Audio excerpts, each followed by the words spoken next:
Hello दोस्तों, नमस्कार। Dream campus में आपका स्वागत है। मैं हूं शिवजीत सिंह। तो कैसी चल रही है आप लोगों की तैयारी? उम्मीद है कि एकदम फुल स्विंग में चल रही होगी और चलनी भी चाहिए। All the best. बहुत बढ़िया। दोस्तों, जो भी लोग हमसे जुड़े हुए हैं, 4-6 लोग, जो भी जितने भी लोग जुड़े हुए हैं, एक्चुअली मैं ये सोच रहा हूँ कि आप लोग कम से कम मुझे रिजल्ट तो देंगे, ये उम्मीद है। और इसीलिए मैं आपके लिए इतनी मेहनत भी कर रहा हूँ, कंसिस्टेंटली मेहनत कर रहा हूँ। इवन तबीयत ख़राब होने की वजह से भी उसके बावजूद भी मैं जो है स्लाइड्स आपके लिए तैयार किया हूँ, क्लासेस तैयार कर रहा हूँ। तो उम्मीद है कि आप जो है हमको अच्छा रिजल्ट देंगे। और इसी के लिए जो है दोस्तों, आपके साथ मैं कुछ अपनी स्ट्रेटजी आज डिस्कस करूँगा, कि जैसा कि मैंने आपको बोला था कि अपना सिलेबस आप अपने पास लेके बैठिएगा। तो दोस्तों, मैं आपको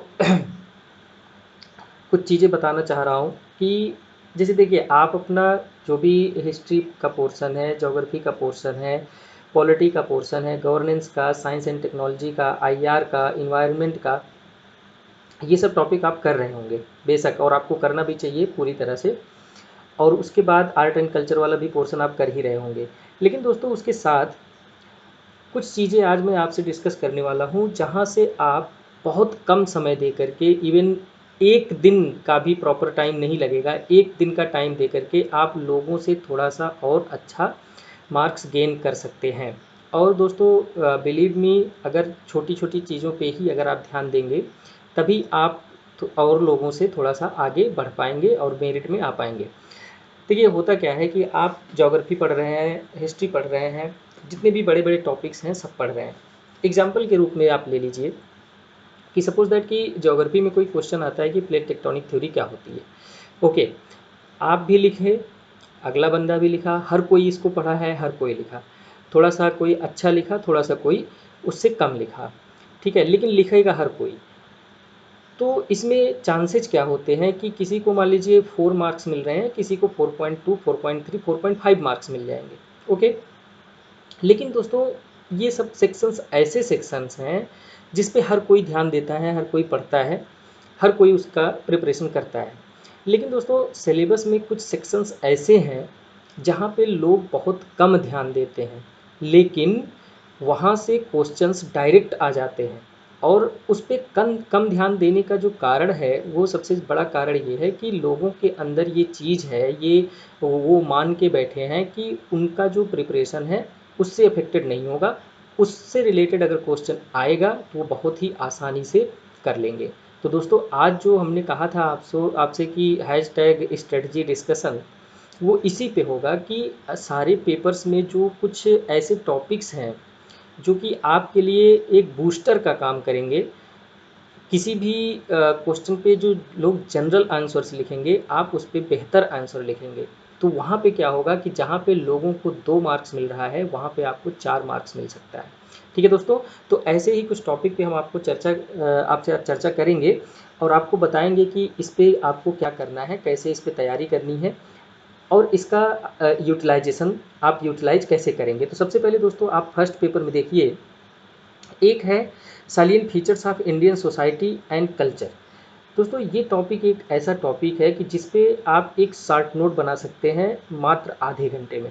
आधे घंटे में ये एक पूरा टॉपिक, एक लाइन जो लिखा हुआ है, ये पूरा ख़त्म हो जाएगा। कि बजाय इसके कि इसी की तरह और भी टॉपिक इसमें लिखे हुए हैं, आप उसके पीछे भागते हैं, उसको पढ़ते हैं, तो आप घंटों, 2 घंटे, 3 घंटे या दिन भर एक टॉपिक पे पड़े रहते हैं, और उसका जो आउटकम होता है वो बहुत कम होता है। तो दोस्तों, जो मेरा सजेशन है, जो मेरा जो स्ट्रेटजी शेयर करने का जो पीछे मकसद है, वो यही है कि आप जो है इस पे एक शॉर्ट नोट बना लीजिए। ठीक है, एक पेज का होगा, बड़ी मुश्किल से 1 पेज या 1.5 पेज का, कि salient features of the Indian society and the culture. ठीक है, एक इस पे आपको शॉर्ट नोट बनाना है। और दूसरा, role of women in society and women's organisation, इस पे आप एक शॉर्ट नोट बनाना है। अगर आपको मटेरियल नहीं है, आपके पास नहीं मिल पा रहा है, तो आप इसी चैनल में, इसी प्लेलिस्ट में आप जा करके मेंस वाले हमने यूपी पीसीएस या यूपीएससी मेंस करके एक बनाया हुआ है दोस्तों। उसमें मैं डिस्क्राइब नहीं किया हूँ, लेकिन उसमें जो है पॉइंट्स दिए गए हैं, आप उसको वहाँ पे लिख सकते हैं, नोट कर सकते हैं, आप अपना शॉर्ट नोट बना सकते हैं। ठीक है दोस्तों।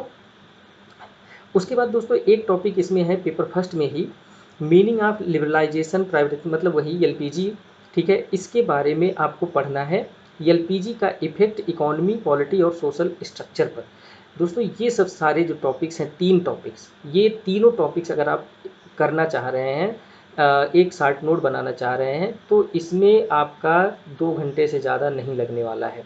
लेकिन इस 2 घंटे का फ़ायदा आपको उस टाइम पे मिलेगा जब इससे रिलेटेड क्वेश्चन आएगा और आप उसमें लिखने के लिए उतावले होंगे कि इस पे तो हमको सब कुछ पता है, बहुत आसानी से मैं इस पे आंसर लिख सकता हूँ या लिख सकती हूँ। ठीक है, तो मेरा सजेशन ये है कि आप इसके शॉर्ट नोट्स बनाइए। अभी मैं आपको कुछ लाइव प्रूफ भी दिखाता हूँ कि जो मेरी स्ट्रेटजी रही है वो कैसी रही है, तो आपको थोड़ा बहुत उससे इंस्पिरेशन या मोटिवेशन जो भी आप कह सकते हैं, आप वो ले सकते हैं, आपको उससे मिलेगा। ठीक है, तो ये फर्स्ट पेपर में आप इन सब चीज़ों का एक शॉर्ट नोट बना के रखिए, और इसको कब रिवीजन करना है अभी मैं थोड़ी देर बाद बताता हूँ। ठीक है, उसके बाद पेपर 2 में दोस्तों एक टॉपिक है, देखिए ऊपर से जो भी सिलेबस में है सब आपका पॉलिटी है, गवर्नेंस वाला जो भी आपका है वो सब सारे आप करिए।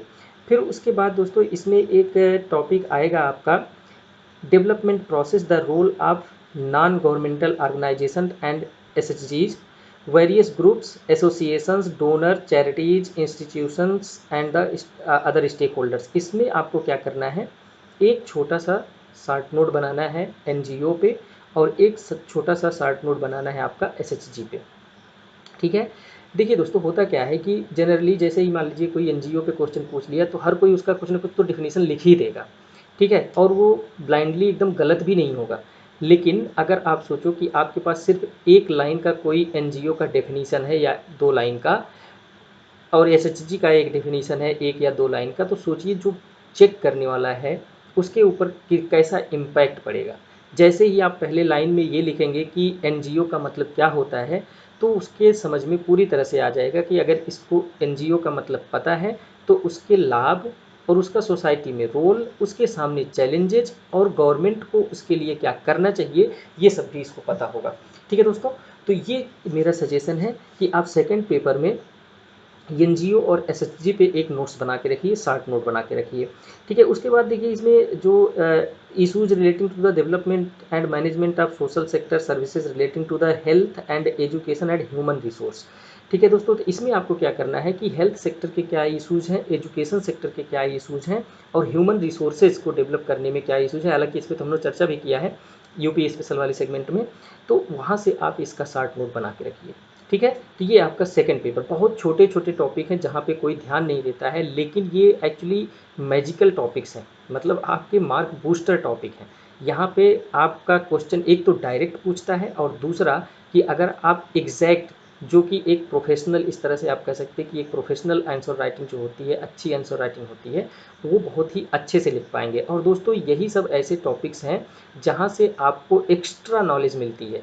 ठीक है, आप कहीं पे भी अगर एसए में कुछ लिख रहे हैं या फिर इथिक्स में लिख रहे हैं कोई चीज़, तो ये सब जो टॉपिक्स हैं ये आपको एक्स्ट्रा बूस्टर का काम करते हैं अदर सेक्टर में भी।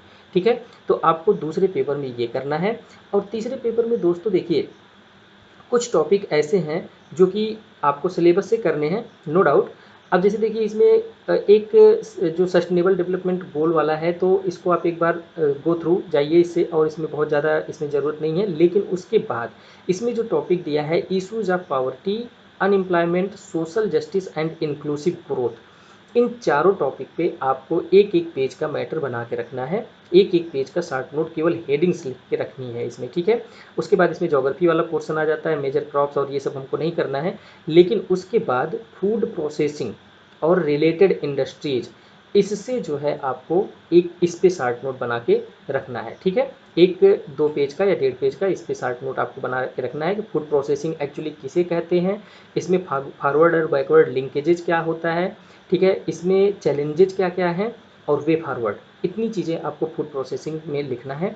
उसके बाद दोस्तों land reform, most important third paper में लैंड रिफॉर्म के बारे में आप एक छोटा सा शॉर्ट नोट बना के रखिए। ठीक है, फिर उसके बाद अपना साइंस एंड टेक्नोलॉजी पढ़ते रहिए।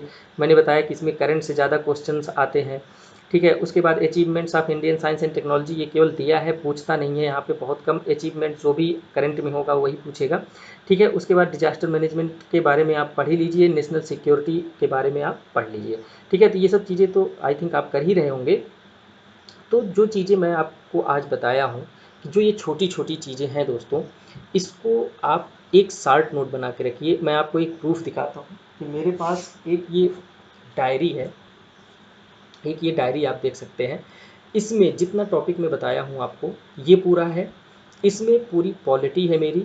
इसमें पूरा फोर्थ पेपर है एथिक्स वाला, ठीक है, केस स्टडी को छोड़ करके उसमें जो भी फंडामेंटल्स हैं वो सब हैं। और उसके बाद गवर्नेंस है इसमें पूरा, सोशल इश्यूज़ हैं, और इकोनॉमिक्स के जो टॉपिक्स हमने बताए वो सब सारे हैं। ये सब सारी चीज़ें इसमें हैं। अब इसका दोस्तों फ़ायदा क्या होता है मैं ये बताता हूँ। देखिए, हिस्ट्री वास्ट है, ज्योग्राफी वास्ट है, पॉलिटी वास्ट है, इकोनॉमिक्स वास्ट है, ठीक है, साइंस एंड टेक्नोलॉजी वास्ट है, इन्वायरमेंट वास्ट है। इसको आप एग्ज़ाम के बहुत दिन पहले से तैयार करते हैं, ठीक है, इसको बहुत दिन पहले से तैयार करते हैं, और हमेशा तैयार करते हैं। यूँ कहें कि आप साल भर तैयार करते हैं, प्रीलिम्स के लिए भी पढ़ते हैं, ठीक है। तो बचता है आपका जो अनटच्ड टॉपिक है, ठीक है। अनटच्ड टॉपिक का अगर आपके पास शार्ट नोट होता है, तो जैसे आपका फर्स्ट पेपर है सुबह के टाइम, तो आप सुबह उठिए, 1 घंटे में ये जब शार्ट नोट बने होंगे तो 1 घंटे में सारा रिवाइज होगा। सारे जितने भी फर्स्ट पेपर से रिलेटेड हैं उसको आप सुबह उठ के 1 घंटे पहले सारे रिवाइज करके जाओ एग्ज़ाम हॉल में, ठीक है। उसके बाद जब आपको, देखिए दोस्तों, अभी एक मैं उस टाइम पे भी वीडियो लेके आऊँगा जब आप लोग फाइनली जा रहे होंगे एग्ज़ाम में, तो फाइनल टिप्स मैं बताऊँगा कि आपको फाइनल टाइम पे क्या क्या करना होता है, क्या क्या करना चाहिए। उसके बाद दोस्तों क्या होगा कि फर्स्ट पेपर आपने रिवाइज कर लिया पहले ही, सेकंड पेपर आपका शाम के टाइम होगा, तो उसके बीच में आपको 1 घंटे का कम से कम टाइम तो मिलेगा ही मिलेगा। आपका जो भी आपको चाय पीना है, नाश्ता करना है, जो भी सेब अनार संतरा खाना है वो सब खाइए। उसके बाद आपको कम से कम 1 घंटे का टाइम तो मिलता ही है। और सेकंड पेपर में आप गवर्नेंस वाला टॉपिक और सोशल जस्टिस, एनजीओ, एसएचजी, ये सब 1 घंटे में बहुत ही ईजिली रिवाइज कर सकते हैं। तो इसका ये फ़ायदा होता है। और से एकदम सेम काम आपको थर्ड पेपर और फोर्थ पेपर के लिए भी करना है। थर्ड पेपर में जो भी अनटच्ड टॉपिक होते हैं कि जिसको हम केवल मेंस के पर्पज से ही पढ़ते हैं, उसके सारे शार्ट नोट्स बनाइए। एग्ज़ाम देने के पहले 1 घंटे पहले उन सब चीज़ों को रिवाइज कर लीजिए। फोर्थ पेपर में भी आपको जब बीच में 1 घंटे का 1.5 घंटे का जो भी टाइम मिलता है, तो उसको आप रिवाइज कर लीजिए।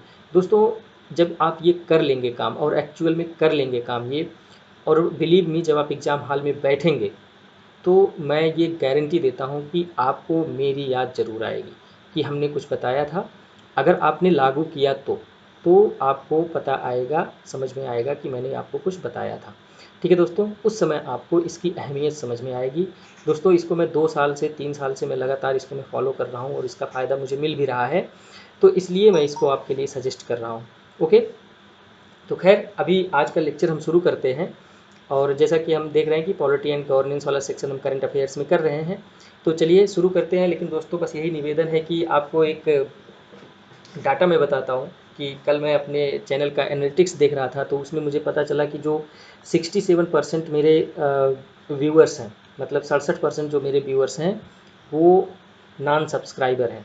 मतलब कि वो मेरा चैनल सब्सक्राइब नहीं किए हैं, लेकिन वीडियोस देख रहे हैं, लेक्चर का फ़ायदा ले रहे हैं। तो दोस्तों, अगर आप भी उसी में से हैं कि सब्सक्राइब नहीं किए हैं, तो प्लीज़ सब्सक्राइब कीजिए और उसके साथ साथ सपोर्ट कीजिए। और आपको कोई भी क्वेरी हो, किसी भी तरह की क्वेरी आपके पास हो एग्ज़ाम से रिलेटेड, खासकर यूपी पीसीएस मेंस से रिलेटेड कोई भी क्वेरी हो, तो आप कमेंट बॉक्स में लिखिए, या फिर हमारे टेलीग्राम चैनल पे आप हमको ज्वाइन करके वहाँ पे कह सकते हैं। उसका लिंक डिस्क्रिप्शन बॉक्स में दिया गया है, आप वहाँ से ज्वाइन करके आप कोई भी क्वेश्चन, कोई भी हेल्प, कोई भी क्वेरी हमसे ले सकते हैं।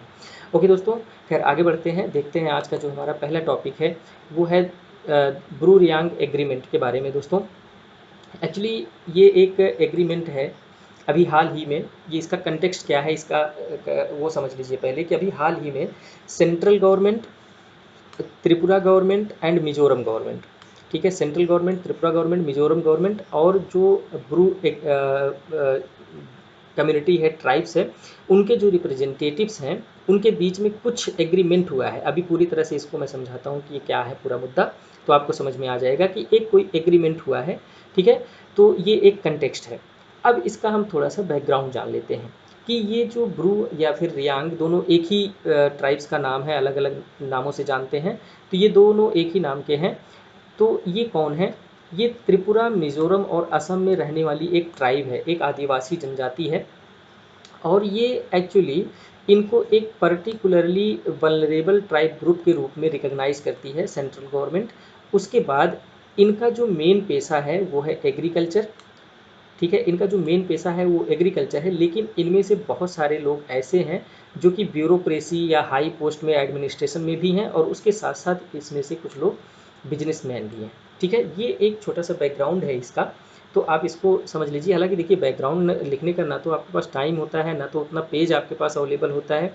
ठीक है, लेकिन बैकग्राउंड अगर आपके दिमाग में होता है तो आपका जो आंसर लिखने का डायरेक्शन होता है वो एकदम सही होता है। ठीक है, तो अब देखिए इसमें इशू क्या हुआ है। इशू ये हुआ है कि 1995 में, ठीक है, यंग मिजोरम एसोसिएशन और मिजोरम स्टूडेंट्स एसोसिएशन ने एक कैंपेन चलाया। ठीक है, या इस तरह से समझ लीजिए कि एक मूवमेंट चलाया। उन्होंने कहा कि जो ये ब्रू ट्राइब्स हैं, इनका जो है इलेक्शन लिस्ट से, इलेक्टोरल रोल से इनका नाम निकाल दो। क्यों? क्योंकि ये जो ट्राइब्स हैं ये मिजोरम के नहीं हैं। ठीक है, तो ये इशू 1995 में शुरू हुआ। उसके बाद इसके रिएक्शन में क्या हुआ, इसके रिएक्शन में जो ब्रू और रियांग, या दोनों, मतलब मैंने बताया कि एक ही ट्राइब्स है, दो नाम से जाने जाते हैं। तो जो ब्रू ट्राइब्स वाले थे, ये भी अपना आर्म्ड जो है रिएक्शन देते हैं, आर्म अपना हथियार उठा लेते हैं। ठीक है, और इसमें दो आउटफिट सबसे ज़्यादा इंपॉर्टेंट है। ब्रू नेशनल लिबरेशन फ्रंट, ये एक इस तरह से आप कह लीजिए कि मिलिट्री टाइप का इनका है। ठीक है, और दूसरा इनका एक है ब्रू नेशनल यूनियन, जो कि पॉलिटिकल आउटफिट है। तो ये अपना रिएक्शन देते हैं जब यंग मिजो एसोसिएशन और मिजो स्टूडेंट्स एसोसिएशन इन लोगों को मिजोरम से बाहर निकालने का प्रयास करते हैं। ठीक है, तो इसका जो रिजल्ट होता है वो रिजल्ट ये होता है कि बहुत सारे जो ट्राइब्स थे, ठीक है दोस्तों, जो ब्रू ट्राइब्स थे वो क्या हुआ कि मिजोरम से भाग करके त्रिपुरा में शिफ्ट हो गए। ठीक है, और जब त्रिपुरा में गए तो ये इनको एक रिफ्यूजी कैंप में रखा गया, और वहीं पे जो भी इनको ट्रीटमेंट चाहिए, जो भी इनको व्यवस्था देनी चाहिए, वो सब सारी व्यवस्थाएं इनको दी जा रही थी। उसके बाद से कुछ लोग लौट के वापस भी आए मिजोरम में, और बाकी लोग, कुछ लोग वहीं पे पड़े रह गए। तो उनकी जो लाइफ थी वो पूरी तरह से अनस्टेबल हो गई। ठीक है, बहुत ही अव्यवस्थता हो गई। उनको न तो रोज़गार मिल रहा है, न तो उनके पास कोई आइडेंटिफिकेशन है कि वो मिजोरम के हैं, त्रिपुरा के हैं। न तो मिजोरम गवर्नमेंट उस पर ध्यान दे रही है, न तो त्रिपुरा गवर्नमेंट। मतलब ये कि उनका जीवन पूरी तरह से अस्त व्यस्त हो गया। उसके बाद उसी टाइम से गवर्नमेंट, सेंट्रल गवर्नमेंट भी और स्टेट गवर्नमेंट भी लगातार ट्राई कर रहे हैं कि उन लोगों को किसी तरह से सेटलमेंट कर दिया जाए। और उसी सेटलमेंट के उसमें एफर्ट में ये चौथा या पांचवा एग्रीमेंट है जो इस बार अभी बनाया गया है। तो इस एग्रीमेंट में क्या कहा गया है ये हम एक बार देख लेते हैं। तो सबसे पहले इसका जो पहला प्रोविज़न है वो ये है कि all Bru currently living in temporary relief camp, जैसा कि हमने बताया, in Tripura will be settled in the state. कहाँ पे? त्रिपुरा में ही सेटल किए जाएंगे, उनको मिजोरम नहीं भेजा जाएगा। If they want to stay on, अगर वो वहाँ पे रुकना चाहते हैं तो उनको वहीं पे सेटल कर दिया जाएगा। और उसके साथ साथ the Bru who return to Mizoram in the 8 phases of repatriation, दोस्तों 8 फेज हो गया है, जो मुझे अभी याद नहीं आ रहा था, 8 फेज हो गया है। ठीक है, since 2009 can not however come back to Tripura. जो इसके पहले 8 फेज चला था रिपेट्रिएशन का उनके, उसके कारण, उसके रिजल्ट में जो भी त्रिपुरा को छोड़ दिए हैं, मिजोरम आ गए हैं, वो वापस नहीं जा सकते, जो कि 2009 के पहले आके वापस मिजोरम में बस गए हैं। उसके बाद ये कहा गया है कि एक फ्रेश सर्वे करवाया जाएगा फिजिकल आइडेंटिफिकेशन करने के लिए, किसका? ब्रू फैमिलीज़ का। ठीक है, जो रिलीफ कैंप में रह रहे हैं उनका एक फिजिकल वेरिफिकेशन करवाया जाएगा। अब ये सब सारे जो काम होंगे, कब होंगे और कैसे होंगे, क्या होगा इन सब उसमें, तो एक ये फैक्चुअल चीज़ है, आप इसको ध्यान में रखिएगा। ठीक है, फिजिकल वेरिफिकेशन 15 दिन के अंदर में होना है, और land for resettlement will be identified within the 60 days. ठीक है, and allotment of the land will be in within the 150 days. They will be moved to the resettlement locations within 180 days. ठीक है, तो ये सारी चीज़ें आप यहाँ पे देख सकते हैं कि उसमें जो एग्रीमेंट हुआ है वो क्या हुआ है। सिंपली यही है कि त्रिपुरा में जो रह रहे हैं उनको त्रिपुरा में ही रोका जाएगा, अगर वो वहाँ रहना चाह रहे हैं तो। मेन यही है, आप इसको याद रखिएगा। उसके बाद इसमें दोस्तों जो चैलेंजेज हैं वो क्या हो सकते हैं। मोस्ट इम्पॉर्टेंटली हमको, आप खुद ये सोचिए कि आपको क्या लगता है कि अगर जो ब्रू ट्राइब्स मिजोरम में रह रहे थे, मिजोरम के लोग उनके साथ कन्फ्लिक्ट कर रहे थे, क्यों? क्योंकि एथनिक और कल्चरल जो उनका भिन्नता है उसकी वजह से। तो सेम कंडीशन तो त्रिपुरा में भी हो सकती है, ठीक है। तो लगभग 3500 ब्रू ट्राइबल पीपल त्रिपुरा में सेटल किए गए हैं, जो कि मिजोरम में नहीं, त्रिपुरा में सेटल किए गए हैं। Would encourage the creation of ethnocentric state in the north east. और उसके बाद conflict between the Brus and indigenous communities in the Tripura. तो जो इंडिजिनस त्रिपुरा के हैं, ट्राइब्स हैं, उनके साथ इनका कन्फ्लिक्ट हो सकता है, स्वाभाविक सी बात है। उसके साथ साथ अगर इस तरह की व्यवस्थाएं हम उनको देते रहेंगे, हमेशा उस तरह का उनका डिमांड हम मानते रहेंगे, तो ऐसे में क्या होगा कि नॉर्थ ईस्ट एरिया में, नॉर्थ ईस्ट रीजन में जो एथनिक सेंट्रिक स्टेट का डिमांड है वो और भी बढ़ सकता है। तो दोस्तों इसमें बस इतना ही आपको रखना है, याद रखना है कि एक कोई एग्रीमेंट हुआ है, 4 पार्टीज़ हैं इसमें, मिजोरम, त्रिपुरा, सेंट्रल गवर्नमेंट और ब्रू ट्राइब्स के जो रिप्रेजेंटेटिव्स हैं उनके बीच में। जो जनजातियां हैं इनका जो डिस्प्लेसमेंट हुआ था उनको रीसेटलमेंट करने का ये एक एग्रीमेंट है। और इस एग्रीमेंट में ये कहा गया है कि जो लोग त्रिपुरा में ही रहना चाह रहे हैं उनको त्रिपुरा में ही रखा जाएगा, और उनके लिए हाउसिंग की व्यवस्था, हेल्थ सेक्टर की व्यवस्था, हर चीज़ की व्यवस्था की जाएगी, एम्प्लॉयमेंट, सारी चीज़ें व्यवस्था की जाएंगी वहीं पे, ठीक है। तो ये आप इसको याद रखिएगा। और इसमें चैलेंजेज में आप लिख सकते हैं कि इसमें जो और फर्दर डिमांड है एथनोसेंट्रिक स्टेट की, वो डिमांड हो सकती है, ठीक है। आगे बढ़ते हैं।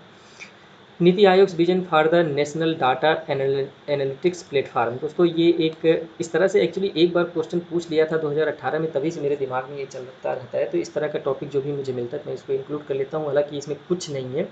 इसमें क्या है कि जो ये प्लेटफॉर्म बनाया जा रहा है, ये प्लेटफॉर्म ऐसा है, the platform aims to democratise access to the publicly available government data. जैसा कि हम पिछले लेक्चर से ही बात कर रहे हैं, या फिर पिछले लेक्चर से ही बात कर रहे हैं कि data is the new fuel of the economy. तो जो डाटा है गवर्नमेंट के पास, जितनी भी डाटा है प्राइवेट सेक्टर से या इंडिविजुअल सेक्टर से, उन सब डाटा को ये कलेक्ट करेगा। आसान भाषा में समझा देता हूँ, इसको आप बाद में फिर पढ़ लीजिएगा। उन सब सारे डाटा को गवर्नमेंट कलेक्ट करेगी, उसको जो है पब्लिक में रखेगी। सारे डाटा को कलेक्ट करके उसको पब्लिक में रखेगी, ताकि उसको पब्लिक के जो भी स्टेक होल्डर्स हैं, पॉलिसी मेकर्स हैं, जो भी सिविल सोसाइटीज़ हैं, या जो आम जनता है, वो सारे उसको, उस डाटा को अपने पास देख सकें, उसको प्रोसेसिंग के रूप में यूज कर सकें, उसका रिसर्च के लिए यूज कर सकें, सारी चीज़ों के लिए वो यूज कर सकें, ठीक है। आसान सा सिंपल सी भाषा में इसका मतलब यही है। बाकी आप इसको अगर सेंटेंस के रूप में देखना चाहते हैं तो इसका PDF आपको मिल जाएगा टेलीग्राम चैनल पे, लिंक है डिस्क्रिप्शन बॉक्स में, आप जानते हैं, तो वहाँ से आप इसको लेकर के पढ़ लीजिएगा। सिंपल सा यही है कि सारे डाटा को कलेक्ट करके उसको पब्लिक में अवेलेबल कर दिया जाएगा। और इसका सिग्निफिकेंस क्या होगा कि जब भी आपके पास कोई भी डाटा होगा, किसी भी चीज़ के लिए डाटा होगा, तो आपका जो भी ऑब्जेक्टिव होगा, जो भी मिशन होगा, वो आसानी से कंप्लीट होगा, क्योंकि आपके पास एक बेहतर अप्रोच होगा, बेहतर डिसीजन मेकिंग के पीछे जो भी आपके पास रॉ मटेरियल होना चाहिए वो होगा, ठीक है। तो इसमें कुछ वर्ड्स यूज किए गए हैं, अगर उन वर्ड्स को आप अपने आंसर राइटिंग में यूज़ करेंगे तो बेहतर होगा। जैसे यूजर सेंट्रिक अप्रोच है इसमें, मतलब ये कि यूजर फ्रेंडली टाइप का इसको बनाया गया है, कि बहुत ज़्यादा मशक्कत नहीं करनी पड़ेगी आपको डाटा को प्राप्त करने के लिए, ठीक है। तो इस छोटे से टॉपिक में बस यही था।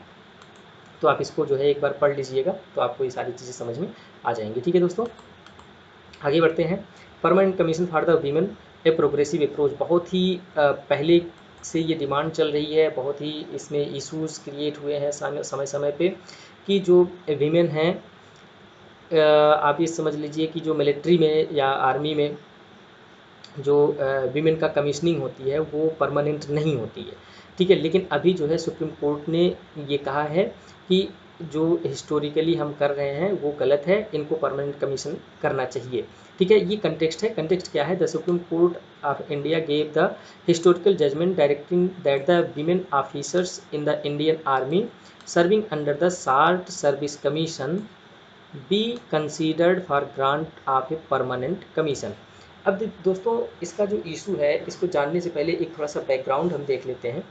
बैकग्राउंड क्या है कि पहले स्टार्टिंग में इंडियन आर्मी में विमेन की भर्ती नहीं होती थी, लेकिन 1952 से उनकी भर्ती शुरू की गई इंडियन आर्मी में। लेकिन कुछ ही सेक्टर में, कुछ ही कामों के लिए उनको किया जाता था भर्ती, जैसे आर्मी एजुकेशन कॉर्प्स के रूप में भर्ती कर दिया गया, सिग्नल्स के लिए भर्ती कर दिया गया, ठीक है, इंजीनियरिंग सर्विस में भर्ती कर दिया जाता था। तो ये सब सारे सेक्टर्स में, सारे थीम में उनको भर्ती किया जाता था। और ये जो भर्ती होती थी वो एक WSES मतलब विमेन स्पेशल एंट्री स्कीम के तहत किया जाता था, ठीक है। अब इसमें इशू क्या था? इशू ये था कि सबसे बड़ी बात ये थी कि इसमें शार्टर प्री कमीशन ट्रेनिंग था in comparison to their male counterpart. जो उनके मेल काउंटर पार्ट हैं उनके कंपेरिजन में इनकी ट्रेनिंग पहली बात तो शार्ट पीरियड होती थी, और उसके साथ साथ दोस्तों जो विमेन होती थी इसमें, यूँ कह लीजिए जो मेल होते थे उनका क्या होता था कि 10 साल का अगर उनका सर्विस जो टेन्योर है वो अगर पूरा हो जाता था तो वो परमानेंट कमीशनिंग के लिए एलिजिबल हो जाते थे, जो मेल काउंटर पार्ट होते थे। लेकिन वीमेंस को ये स्कीम नहीं दी जाती थी। 2006 में क्या किया गया कि जो WSES था इस स्कीम को SSC के थ्रू रिप्लेस किया गया, इसको शार्ट सर्विस कमीशन बोला गया, और इसको वीमेन के लिए भी बढ़ाया गया, ठीक है। लेकिन इसमें आप वही हमने बताया कि इसमें जो महिलाएं होती थी उनको कुछ स्पेशल सेक्टर में ही नियुक्त किया जाता था। और उसके बाद भी हमने बताया कि इसके थ्रू जो भी महिलाएं जाती थी उनका एक साल टर्म होता था, परमानेंट उनकी कमीशनिंग नहीं होती थी, कुछ समय के बाद उनको रिटायर कर दिया जाता था, ठीक है। ये पूरा इसका बैकग्राउंड है और कंटेक्स्ट हमको समझ में आ गया, बैकग्राउंड समझ में आ गया। अब हम देख लेते हैं कि इसका जो सुप्रीम कोर्ट का जो डायरेक्टिव आया है, जो सुप्रीम कोर्ट का जजमेंट अभी आया है, उसके पीछे की पूरी कहानी क्या है। तो दिल्ली हाई कोर्ट में कुछ केसेज आए, एक बबीता पुनिया 2003 में, फिर उसके बाद लीना गौरव 2006 में, ये लोग केस किए। ये सब जो प्रोविज़न हुआ है, जो चीज़ें हुई हैं, तो इसको दिल्ली हाई कोर्ट में ये लोग चैलेंज कर दिए। तो हुआ क्या, केस चल रहा है, उसी बीच में 2008 में डिफेंस मिनिस्ट्री ने एक आर्डर निकाला, एक अपना आर्डर इशू किया, और उन्होंने कहा कि जो permanent commission would be granted prospectively to the SSC women officers in the Judge Advocate General Department and Army Education Corps। Defence ministry ने ये कहा कि प्रोस्पेक्टिवली इन फ्यूचर में, फ्यूचर को देखते हुए जो महिलाएं हैं SSC के थ्रू मतलब शार्ट सर्विस कमीशन में, उनके लिए हम परमानेंट कमीशन की बात करेंगे, लेकिन जो जज एडवोकेट जनरल है उस डिपार्टमेंट में और जो आर्मी एजुकेशन कार्प्स हैं उस डिपार्टमेंट में, ठीक है। तो ये जो सर्कुलर था इसको जो है वापस से चैलेंज कर दिया गया। किस बेस पे? उसका बेसिस क्या था कि उस पर जो वर्ड यूज किया गया था प्रोस्पेक्टिवली, ठीक है। और जो सर्टेन स्पेसिफाइड स्ट्रीम्स थे, मतलब जैसा कि हमने देखा कि आर्मी एजुकेशन कॉर्प्स और जज एडवोकेट जनरल इसी दो स्ट्रीम्स में था, तो इन दोनों को बेसिस बना करके वापस से इस केस को, इस आर्डर को चैलेंज कर दिया गया, ठीक है। उसके बाद दिल्ली हाई कोर्ट ने डायरेक्टिव्स क्या दिया कि women officer in the air force and army on SSC who had sought permanent commission, ठीक है, permanent commission, but were not granted that status would be entitled to permanent commission at par with the male SSC officers। इसका मतलब ये हुआ कि जो women air force और army में हैं और जो परमानेंट कमीशन चाहती हैं उनको दिया जाना चाहिए, ठीक है। लेकिन उसके साथ साथ उनका जो परमानेंट कमीशन मेल के बराबर होना चाहिए, ऐसा जो है दिल्ली हाई कोर्ट ने नहीं कहा, ठीक है। उन्होंने मेल के बराबर उनका परमानेंट कमीशनिंग की बात नहीं की।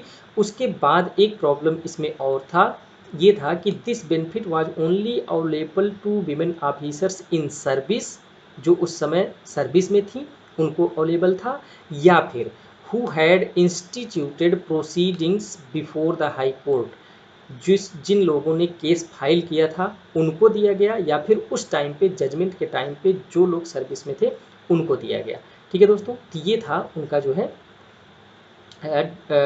डिसीजन था, डायरेक्टिव्स था दिल्ली हाई कोर्ट का।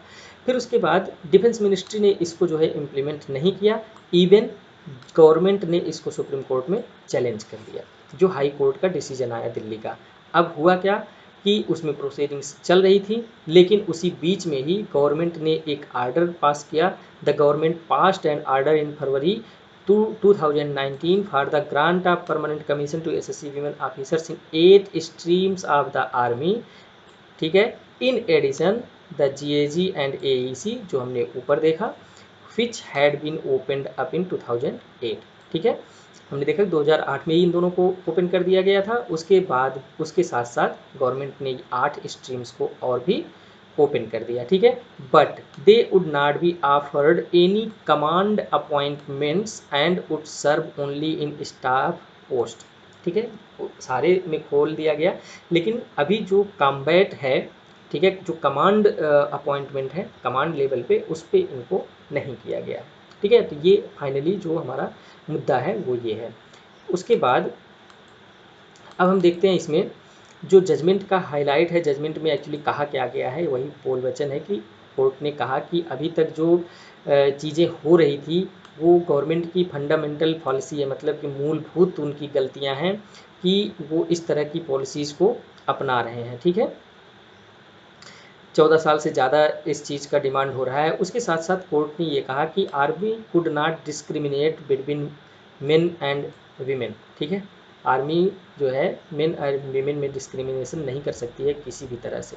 उसके बाद it has also said that it only shows the need to emphasise the need of change in the mind set to bring about true equality in the army.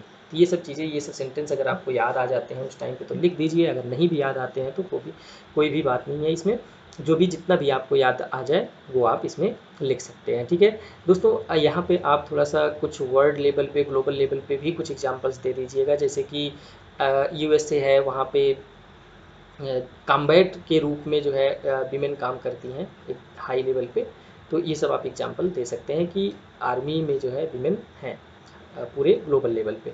अब दोस्तों जो इसका प्रभाव क्या पड़ सकता है, जो ये जजमेंट आया है इसमें सबसे बड़ा प्रभाव यही है कि women officer will be granted permanent commission in the Indian army in all the 10 branches where women are inducted for the SSC, ठीक है। SSC के थ्रू जो भी 10 ब्रांचेज हैं उसमें सारे में वीमेन आ जाएंगे।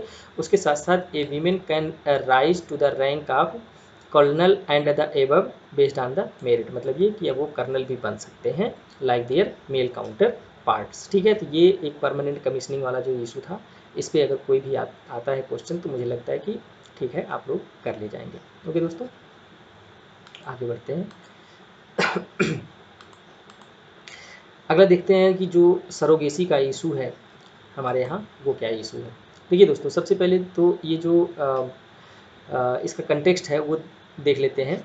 Recently, the Select Committee of the Parliament has recommended 15 major changes in the Surrogacy Bill 2019। 2019 में एक सरोगेसी बिल लोकसभा में पारित किया गया था। इवन मतलब कि लोकसभा ने उसको पारित कर दिया गया है, वो लोकसभा राज्यसभा में से अभी नहीं पारित हुआ है। तो उस बिल में 15 चेंजेज जो है एक सेलेक्ट कमेटी बनाया था पार्लियामेंट ने, उसने 15 रिकमेंडेशन किए हैं, ठीक है। और जैसा कि हमने बताया कि it has been passed by the Lok Sabha pending in the Rajya Sabha, ठीक है। अभी हम देखते हैं कि सरोगेसी क्या होती है। आप सेंटेंस के ऊपर मत जाइए, अभी केवल मैं इसको आराम से आपको समझाता हूँ कि मान लीजिए कि कोई कपल है, कोई वाइफ हस्बैंड है और वो किसी भी मेडिकल प्रॉब्लम की वजह से वो कंसीव नहीं कर सकते हैं, ठीक है। मतलब वो रिप्रोड्यूस नहीं कर सकते हैं, बेबी को पैदा नहीं कर सकते हैं कुछ मेडिकल चैलेंजेस की वजह से। तो ऐसे में क्या होता है कि जो मदर होती है वो एग डोनेट करती है और जो फादर होता है वो स्पर्म डोनेट करता है। उनका IVF किया जाता है, इन विट्रो फर्टिलाइजेशन किया जाता है, और जो वहाँ से गैमीट बनता है उसको किसी थर्ड मदर के अंदर उम्ब में उसको ट्रांसप्लांट कर दिया जाता है, ठीक है। तो जो बच्चे का जो गैमीट का डेवलपमेंट होता है वो किसी थर्ड पार्टी या थर्ड वीमेन के उम्ब में होता है, और जब वो बच्चा डिलीवर होता है तो उसको जो है, जो फैमिली है, जो पेरेंट है, उनको वो दे दिया जाता है, ठीक है। ये होता है सरोगेसी। और इसके वजह मतलब इसकी एवज में जो वीमेन है जो ऊम्ब दे रही है, इसको ऊम्ब रेंटिंग बोलते हैं, जो ऊम्ब दे रही है अपना, आप या यूँ कहें कि जो बच्चे को पेट में पाल रही है, उसको कुछ पैसा दिया जाता है, कुछ असिस्टेंस दिया जाता है, कुछ इंश्योरेंस कवर दिया जाता है, ये सब सारी चीज़ें की जाती हैं। तो इसको हम बोलते हैं सरोगेसी। और ये जो सरोगेसी होती है दोस्तों, ये दो तरह की होती है। पहला एक तो एल्ट्रुइस्टिक होती है कि मतलब आप किसी परोपकार के रूप में कर दें, ठीक है, या फिर कमर्शियल। आप कहें कि हम आपके बच्चे को सरोगेट करेंगे, लेकिन हमको इसके बदले में कम से कम 5 लाख, 10 लाख, 20 लाख रुपए हमको चाहिए, और उसके साथ साथ आप हमारे हेल्थ का पूरा ख्याल करेंगे और हमको कुछ तरह का इंश्योरेंस भी देंगे। ठीक है, तो ये 2 तरह की सरोगेसी होती है। इसमें जो वर्ड्स लिखे गए हैं, जो शब्द लिखे गए हैं, इसको आप पढ़ लीजिएगा, हमने इसका मतलब पूरा समझा दिया। इसमें देखिए एक वर्ड यूज किया गया है, इंटेंडेड कपल। इंटेंडेड कपल का मतलब ये हुआ कि जो कपल मतलब सरोगेसी करना चाह रहा है, मतलब सरोगेसी करवाना चाह रहा है, उसको हम इंटेंडेड कपल बोलते हैं, और वो इनफर्टाइल है। ठीक है, जैसे कि हमने कहा कि कुछ मेडिकल चैलेंजेस, प्रॉब्लम्स होने की वजह से अगर वो कंसीव नहीं कर सकते हैं तो वो सरोगेसी के लिए जा सकते हैं, सरोगेसी ऑप्ट कर सकते हैं। तो दोस्तों ये हो गया सरोगेसी। सरोगेसी किसे कहते हैं, बेसिक लेवल पे आप इसको समझिए।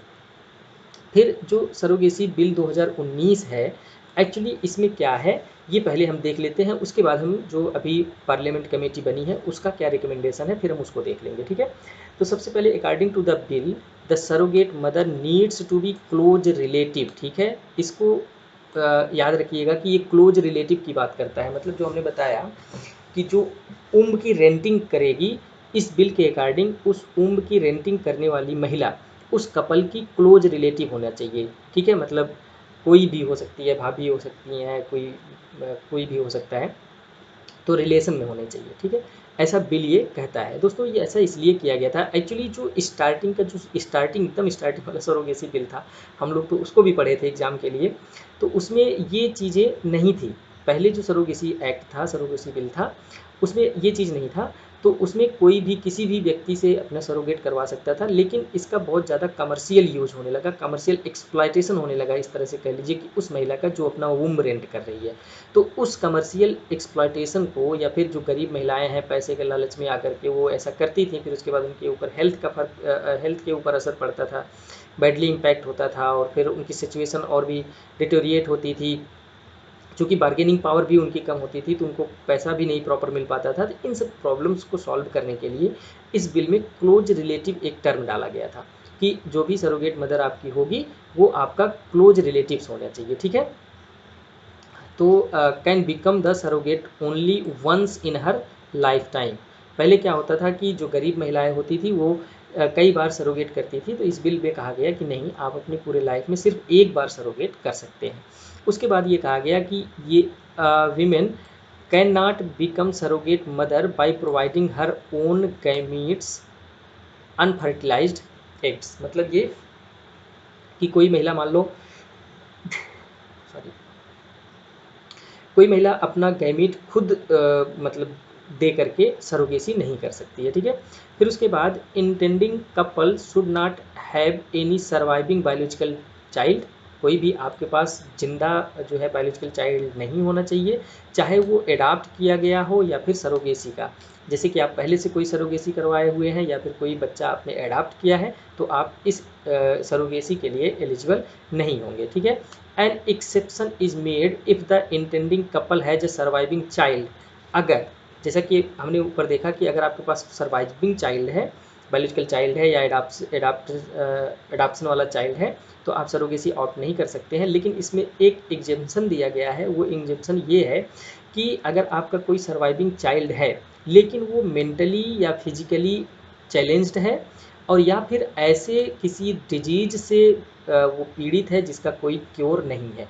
ठीक है, जिसको ठीक नहीं किया जा सकता, तो ऐसे कंडीशन में आप क्या कर सकते हैं, सरोगेसी को ऑप्ट कर सकते हैं। ठीक है, further the couple should have been legally married, ये भी एक इशू है, इसको आप अभी ध्यान से पढ़िएगा। The couple should have legally married for at least 5 years, 5 साल कम से कम उनकी शादी हुए हो गया हो। ठीक है, और वो they should be the Indian citizen, मतलब जो फॉरेनर हैं उनके लिए ये नहीं है। दोस्तों जो ओरिजिनल एक्ट था उसमें ये भी एक इशू था कि जो फॉरेन के लोग थे वो क्या करते थे, इंडिया में आकर के सरोगेसी करते थे, और यहाँ के जो लोग सरोगेट करना चाहते थे, जो भी महिलाएं करना चाहती थी, उनका एक्सप्लॉयटेशन करते थे। ठीक है, तो इस चीज़ को भी रोकने के लिए जो ये क्लास बनाया गया था, ये बनाया गया था कि आपका क्लोज रिलेटिव होना चाहिए। ठीक है, तो एक ये है कि आपकी शादी हुए कम से कम 5 साल हुआ हो, और उसके बाद आप जो है मेडिकली आपके पास प्रूफ हो कि आप मेडिकली इनफर्टाइल हैं। ठीक है, उसके बाद the bill has already been scrutinised once earlier by the standing committee and health, ये तो गलती से लिखा गया, ठीक है। It requires surrogacy clinics to be registered, ठीक है। इसके पहले जो पार्लियामेंट कमेटी बनाई गई थी, स्टैंडिंग कमेटी, उसने भी कुछ बोला था। उन्होंने ये कहा था कि जो क्लिनिक सरोगेट करने वाले हैं वो रजिस्टर्ड होने चाहिए, ठीक है। कहाँ पे? National and state surrogacy board में, ठीक है। तो जो रजिस्टर्ड हैं वही कमर्शियल सरोगेसी कर सकते हैं, ऐसा इन्होंने कहा था जो इसके पहले कमेटी बनाई गई थी। उसके बाद ये 10 साल के लिए, और इसमें फ़ाइन जो है, अगर आप मान लीजिए कोई उसमें कोई दिक्कत है, कोई ऑफेंस करते हैं आप, तो 10 साल के लिए आपका इम्प्रिजनमेंट और 10 लाख रुपए तक का आपको पेनाल्टी लग सकती है।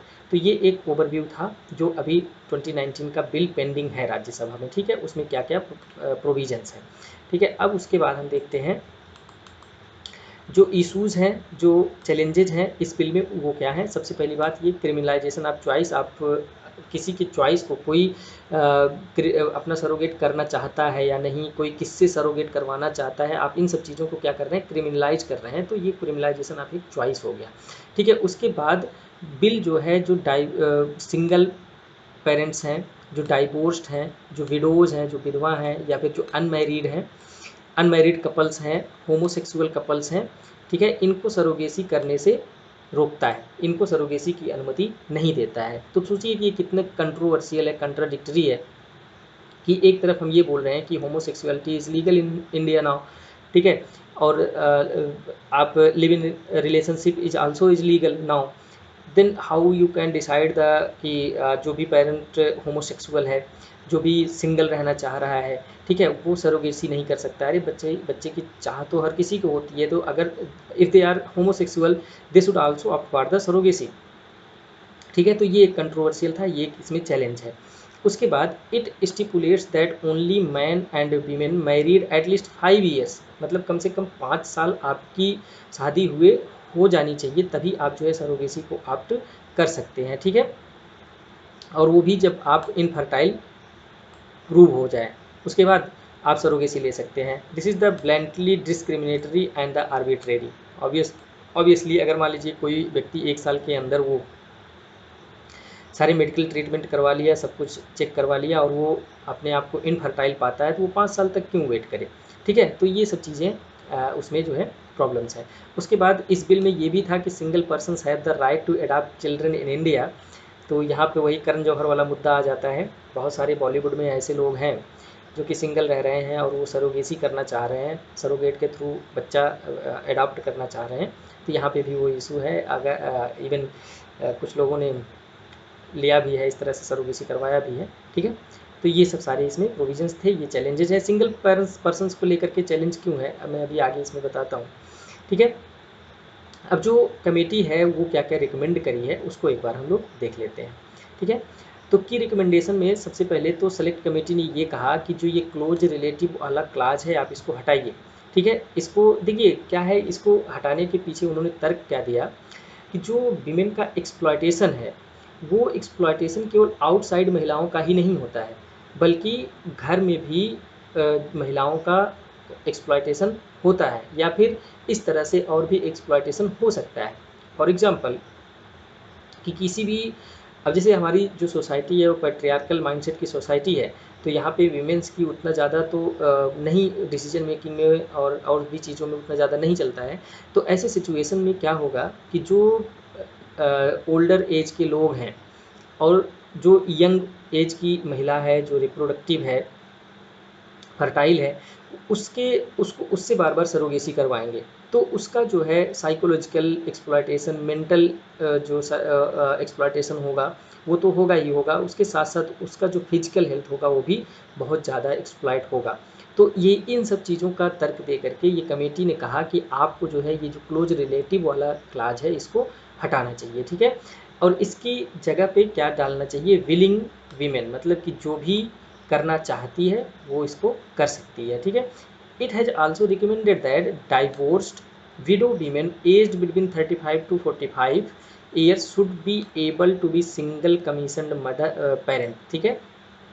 बिल में ये भी कहा गया है कि जो विडो हैं, जो डाइवोर्स्ड हैं, उन लोगों को भी इसमें सरोगेसी के रूप में बच्चे को प्राप्त करने का अधिकार देना चाहिए, और they should not need for the 5 years, जो उनके ऊपर रिस्ट्रिक्शंस लगाया जाता है कि 5 साल का मैरिज आपका स्टेटस होना चाहिए, तो ये सब सारी चीज़ें हटाना है, ठीक है। उसके बाद हाँ ठीक है, तो ये सब चीज़ें उसको हटाना चाहिए। बस खाली एक कंडीशन होना चाहिए कि दे मेडिकल सर्टिफिकेट उनके पास होना चाहिए कि दे पॉसिबल नहीं है उनको कंसीव करना, ठीक है। बस केवल एक चीज़ उनके पास होना चाहिए कि मेडिकली वो कंसीव करना पॉसिबल नहीं है, बस एक इशू हो तो अगर वो तो उनको अलाउ करना चाहिए। आई होप आपको समझ में आ गया होगा।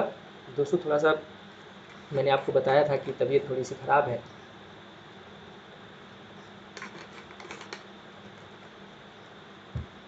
इसकी वजह से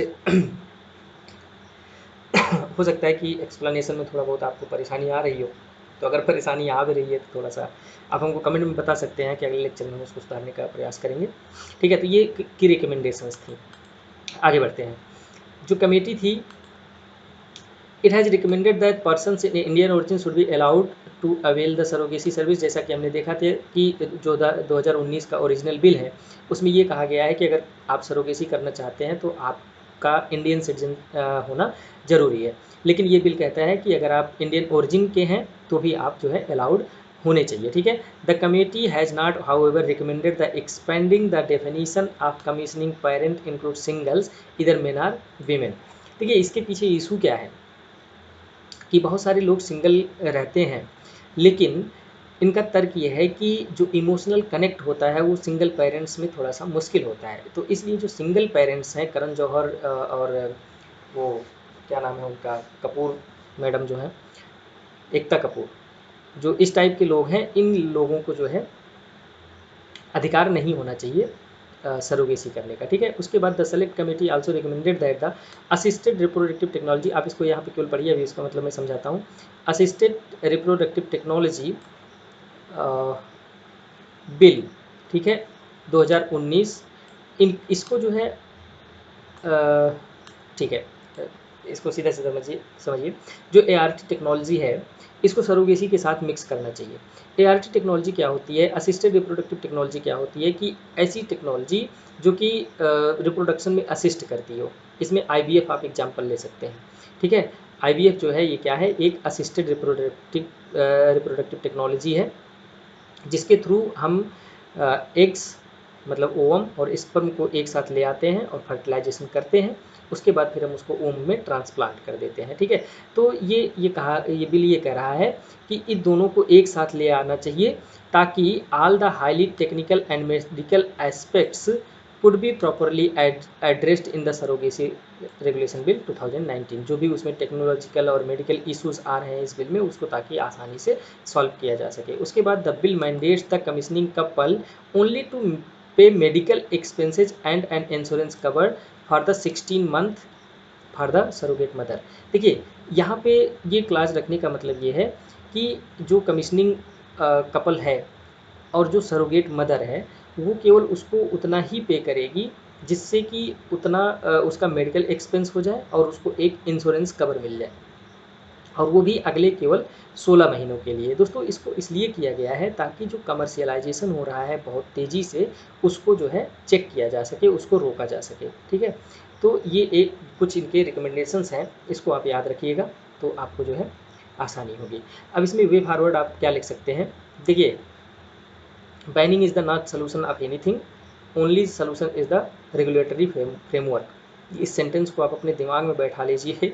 जहाँ पे भी किसी भी चीज़ की बैन करने की बात आए ना, तो आप आंसर में तो कतई मत लिखिए कि इसको हमको बैन करना है। आप सीधा सीधा सेंटेंस यूज करिए कि banning is the not solution but regulation should be the possibly solution, ठीक है। आपको रेगुलेशन में जो भी आपको रिसर्च करना है, रेगुलेशन करने के लिए आप करिए, लेकिन किसी भी चीज़ का जो है बैन करना उचित नहीं है, ठीक है। आप हर चीज़ में इसको डालिए, ठीक है। तो उसके बाद mushrooming of the IVF clinics, absence of the surrogacy regulatory framework, availability of the poor women willing to rent out their womb has made India attractive option for the foreigners seeking the surrogate child, ठीक है। ये सब conditions हैं India में, इसलिए यहाँ पे surrogate child मतलब सरोगेसी का जो इंडस्ट्री है वो बहुत ज़्यादा है, ठीक है। उसके बाद so regulation safety care rights should be taken care, ठीक है। किसका किसका सेफ्टी, किसका किसका केयर, किसका किसका राइट, ये सब सारी चीज़ें आपको क्लियरली डिफाइन करना होगा और उसको जो है केयर करना होगा, उसको प्रायोरिटी बेस पे आपको काम करना होगा। ये आपका व्यवहार होगा। आई होप कि आपको ये सरोगेसी वाला टॉपिक समझ में आ गया होगा। आगे बढ़ते हैं। छोटा सा टॉपिक है लॉ कमीशन के बारे में। इसके बारे में हम इसलिए पढ़ रहे हैं, दो कारण है। पहला कारण ये है कि जो हमारा सिलेबस है उसमें कहता है कि आप कुछ स्टैट्यूटरी नॉन स्टैट्यूटरी बॉडीज़ के बारे में आपको पता होना चाहिए, उसके फंक्शंस के बारे में पता होना चाहिए।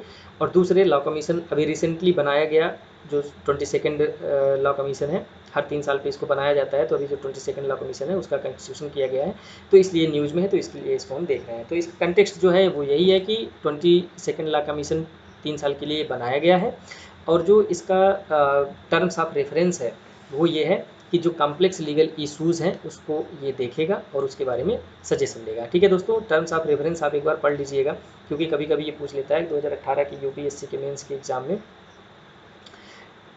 फाइनेंस कमीशन का टर्म्स ऑफ रेफरेंस पूछा था, तो उस तरह से उस हिसाब से ये भी इस क्वेश्चन पूछा जा सकता है, तो आप इसको ध्यान में रखिएगा। तो जो कमीशन होता है, लॉ कमीशन है, ये इंटर आलिया मतलब प्रथम दृष्टया या किस पे ध्यान देगा। Identify the laws which are no longer needed or relevant and can be immediately repealed. ऐसे लॉज, रूल्स, रेगुलेशंस जो भी हैं, जो पुराने हो गए हैं और जिसकी ज़रूरत नहीं है हमको, उसके बारे में ये देखेगा और अपना रिकमेंडेशन देगा कि क्या ये रिपील किए जा सकते हैं, क्या इनको रिपील करना चाहिए। उसके बाद examine the existing laws in light of DPSP and suggest the ways of improvement and reform. जो एग्जिस्टिंग लॉज हैं, रूल्स हैं, रेगुलेशंस हैं, उसको जो है डीपीएसपी जो है हमारा, उसके आई बर्ड के थ्रू, उसके थ्रू देखेगा, और जो भी उसमें सजेशंस है, जो भी रिकमेंडेशन है, वो ये करेगा। उसके बाद consider and convey to the government its views on any subject relating to the law and order law and judicial administration। Law and judicial administration के बारे में भी जो भी चीज़ें हैं उसके बारे में ये देखेगा। ये दोस्तों देखिए, ये सीधा सीधा ना, ये एकदम स्टैटिक है कि हर कोई, जैसे लॉ कमीशन था वो तो ये सब सारे काम करेगी। फाइनेंस कमीशन है तो वो सब फाइनेंस डिस्ट्रीब्यूशन के बारे में पूरा रिकमेंडेशन देगी, उसकी प्लानिंग बताएगी, स्ट्रेटजी बताएगी। तो ये सब एकदम स्ट्रेट फॉरवर्ड स्टेटमेंट्स हैं। आप इसको जो है एज सच पढ़िए, एज सच ले जाके लिख लीजिए, थोड़ा बहुत दूसरे लैंग्वेज में। ठीक है।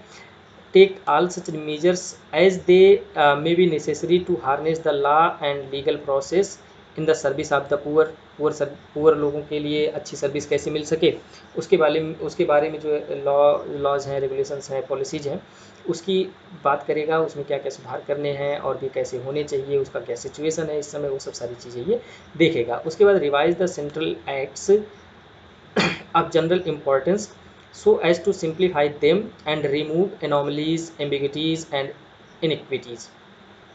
जो भी सेंट्रल एक्ट्स हैं उनको सिंप्लीफाई करने की कोशिश करेगा।